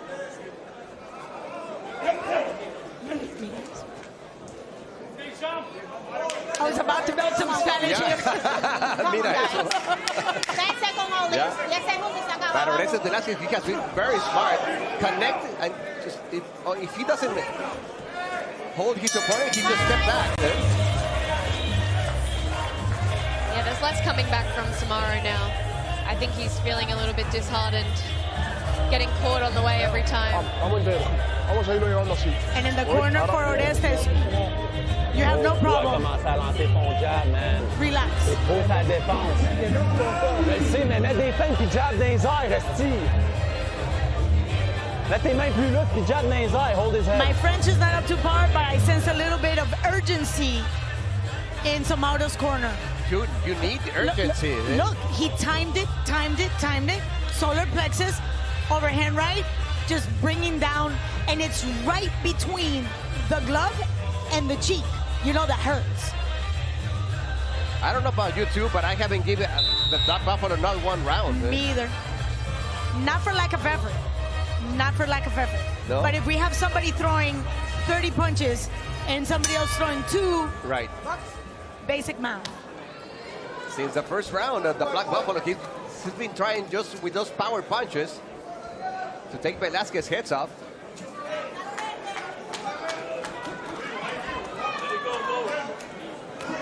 And so far, Velasquez, Claudia, has been the more effective boxer. Finally, Black Buffalo connecting with that right hand. I sense the urgency in the corner. I mean, they were his best punches of the fight, and it was because he committed without overcommitting. He set up the attack, he came in, he threw a nice left hand, and then he finished with a nice right hand. He wasn't throwing his whole body into it, he wasn't overcommitting, and he wasn't not backing himself either. That's all he needs to do. To try to throw more combinations. Exactly. Just let his hands go and be a bit more relaxed with it. He doesn't need to try and knock him out with every punch. That's clearly not working. Yeah, it's not working for him. Because we already saw Orestes took on a few of those heavy punches from Samaudo, and he didn't budge. Right in the first couple of rounds. Yes. But so far, this is the best round for the Black Buffalo. And this is especially because especially what you were saying, Sky. Yeah, but I don't like the way he just jumps into the pocket because he gets completely out of balance. Exactly. And squares off. And once you're face to face, what do you do? Orestes Velasquez continue attacking with the jab. Watch the toe. It's on cue. And Claudia, that jab has a lot of power too. That was a nice right hand from Velasquez. This is better work from the Buffalo though. He's a little bit more relaxed this round. Step back. Come on. Don't hold. Don't hold. I like the way he creeps in. I like his feints. He just needs to commit without overcommitting. He needs to commit and throw more combinations. Basic math, don't lunge.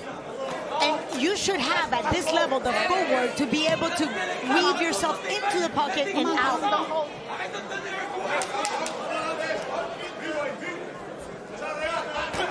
Excellent body shot by Velasquez. Yeah, he feinted up, the elbows came up, and the body shot sunk in. And he's been doing that for the last 3 rounds. Just going to the head, putting the guard up, and the rib cage is totally open. Talk about boxing IQ. And Cuba. A better round from the Buffalo, but obviously still a Velasquez round. En vitesse. Le problème que tu as des fois, c'est que tu mets un coup seulement, OK? Là, tu vas me laver les mains juste quand c'est le moment. Sinon, ils sont lousses, puis tu feintes. Va me chercher des réactions. Deep breath. Hey, t'aimes ça?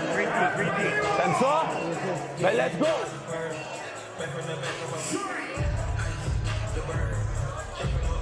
Measured him with the jab for the 1-2 with the straight right into Samaudo's face. Check that out. Right there into the ear. Very good hook. And he has not missed that one at all.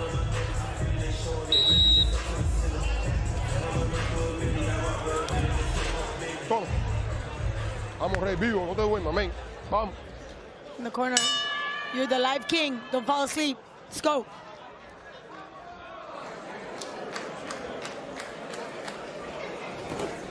Excellent combinations by Black Buffalo. He has it. It's there. Come on, come on. When he doesn't overcommit, he looks good. Come on, guys.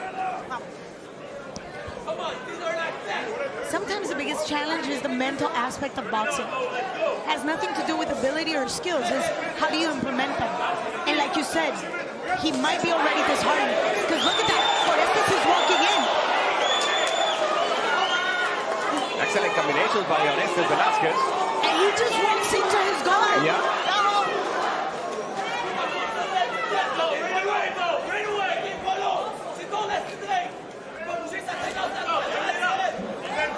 Don't do that, okay? I think the overcommitting of Samara is creating these clinches every time. They're getting stuck together because he's coming in with right hand. Doing the smart thing and holding on to the body because he felt this one. I felt it. That was the best part about it. That was a nice uppercut in there as well. This is much better work from the Buffalo. I think he heard you. He heard you. He needs to keep his feet under him without lunging in. He's waiting for the perfect timing. The Black Buffalo to throw his punches.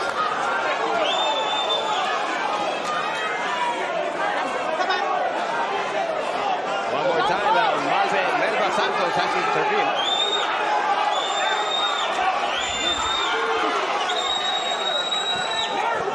They have been disclinching. Come on.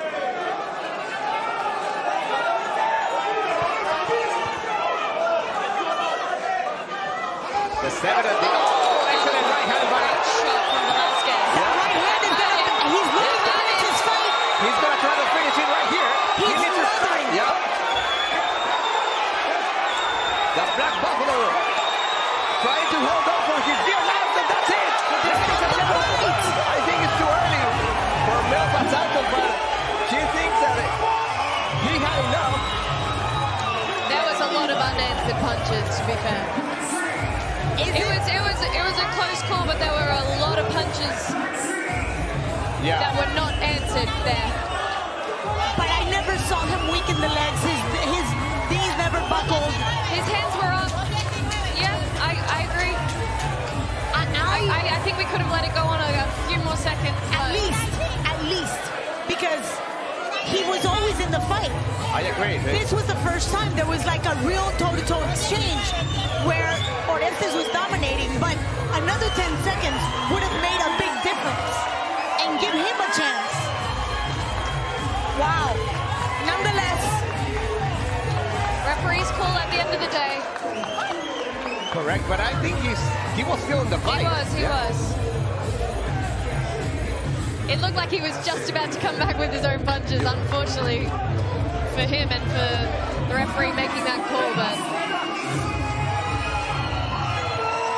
I understand the position for the referee trying to... Yeah, at the end, we're always trying to maintain the fighter in the best condition and safeguard his well-being, but if she let it go a few more seconds and it was a terrible knockout, then people would have said she let it go too long. So it's very hard for the referee. They get caught between a rock and a hard place. Definitely. It's a lose-lose situation, especially when we're talking about two men in their 30s in a very competitive division. I know he was still in the fight, but he had lost just about every round, if not every round. And that would have been in the referee's mind as well. That was the combinations that lasted for the end of the fight before Melba Santos stopped the fight. Yeah, but he will start throwing punches. Oh, he almost hurt her. After this fight, we're gonna go with Chris Mannix, Corey Ellman, and Sergio Mora for the main card.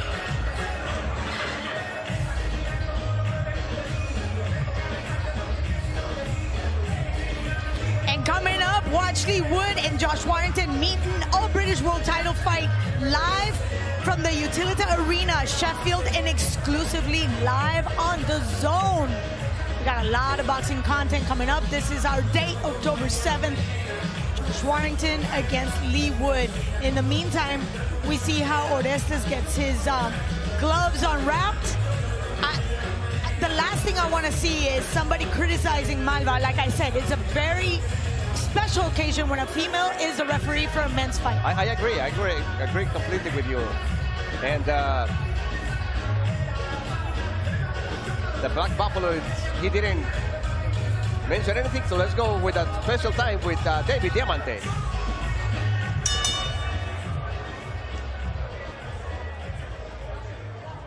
Ladies and gentlemen, referee Melba Santos calls a halt to this contest. The official time of the stoppage, 2 minutes and 19 seconds of round number 7. Declaring your winner by TKO and still the WBA International Super Lightweight Champion, Orestes El Tsunami Velasquez. What a great victory for Orestes Velasquez. Now he's 8 wins, with 7 of those wins by the way of KO. 2 minutes, 19 seconds of round number 8. And you can see a little bit of swelling on his left cheek, and the eye is also a little hurt, but the truth is, Samaudo doesn't just stick stamps. He knows how to punch, and he's got power, and he took it. Now he's taking home the WBA International Junior Welterweight title for Orestes Velasquez. Great win for the guy coming in from Cienfuegos. I've always said, again, this is a great opportunity for fighters, and he said, I just want to fight because I want to feed my family. And he took it. He took that opportunity and did a great performance against Black Buffalo.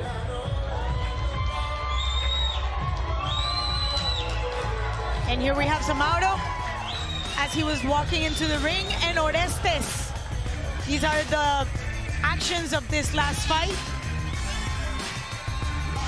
Very technically sound. Yeah, the first 6 rounds were definitely for the blue corner for Orestes Velasquez.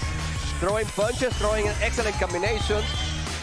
And Sky, the Black Buffalo waited until the 7th and the 8th round to start throwing punches. I know. I think he was overcommitting in those early rounds, and it was taking away his confidence because it wasn't working. He was too tense. He was missing. He was punching a lot of air. And when he relaxed in those later rounds, he looked so much better, and he was landing some great shots. It's clear he has the skills. It's clear he has the power. Now we could put them all together without that anxious style that he has, jumping into the pocket and just not allowing the hands to go, because he can do it. Again, I think it was like you said, it's the mental aspect of it all as well. You can have all of the skills, you can have the power, you can have the speed, but you've got to be able to mentally know how to put all those things into practice and put those things into play. And unfortunately, he really struggled to do that tonight against obviously a very strong and very talented Velasquez, who looked a very polished, finished boxer for someone who's had 7 fights. And we know how important the mental balance inside the ring, right? Yes, and I actually think you mentioned how disheartened it could have been going through all those 5 rounds and landing those haymakers and absolutely nothing happening to Orestes. So obviously that also took a toll, and now we're walking into anxiously fighting for that haymaker. Exactly, and you could see Velasquez become lighter on his feet in those middle to later rounds as well, and it just made it so much harder for Samaro coming through. So yeah, no, it was a tough task ahead of sorry. Samaudo, sorry, yeah. It's okay. But that's one of the reasons why his corner was telling him to stop, keep him the pressure. Exactly. When he relaxed and let his hands go, he looked very effective, and it's just a shame that he'd left it so late, and obviously with the stoppage anyway, it was a bit too late to do anything. But it was a good performance, I think. We can't take away from Velasquez. I think for his 8th professional fight, he looked amazing in there. He looked very polished. Let's not be deceived. Just because he has 8 professional fights, let's not forget he has over 300 amateur fights. Right. So you could see the difference. But the one thing we can say, the referee stopped the fight. We will see Mohamed Samaudo back, and I'm pretty sure if he looks at the tape, he can make those adjustments. 100%. I think he'll see where he made that change and he relaxed and he backed himself without overcommitting to those attacks, and he'll see where he had those successes and hopefully grow from that. Especially when he was trying just to throw those big, powerful punches at the beginning of the fight. Yeah, he was just overcommitting, and obviously Velasquez could see it coming from a mile away. He was making him miss, and and it would have been very disheartening for him.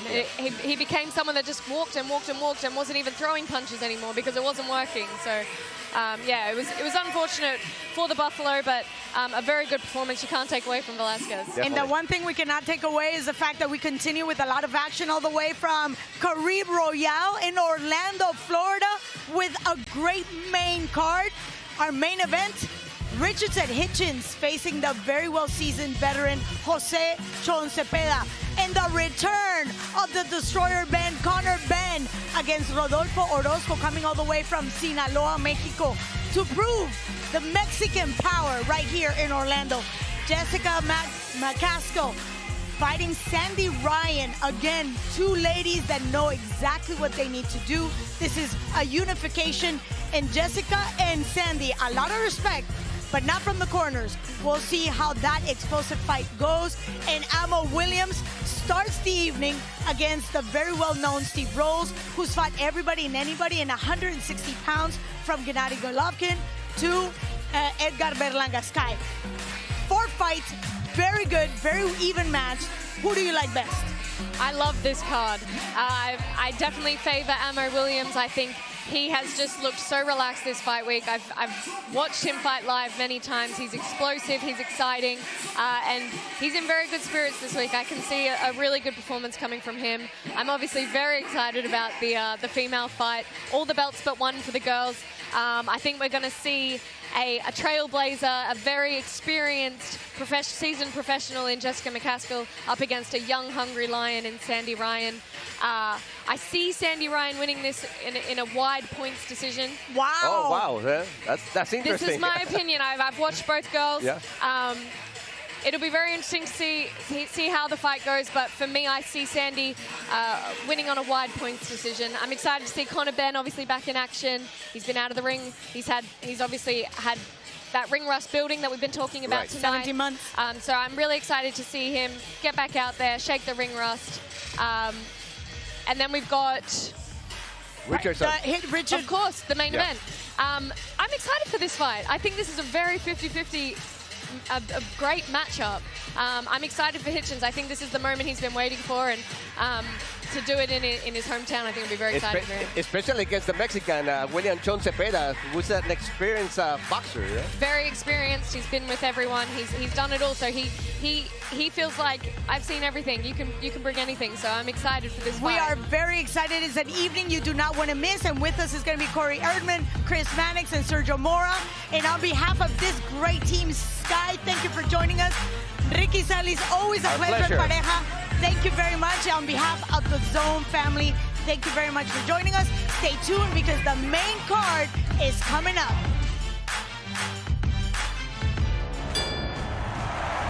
This is the main event of the evening. Whoa! These pictures had flawless performance. Zerto is ready to remind the world what he's made of. He knows what it takes to become a world champion. Amanda is on fire tonight. Damn his ticket for a world title shot.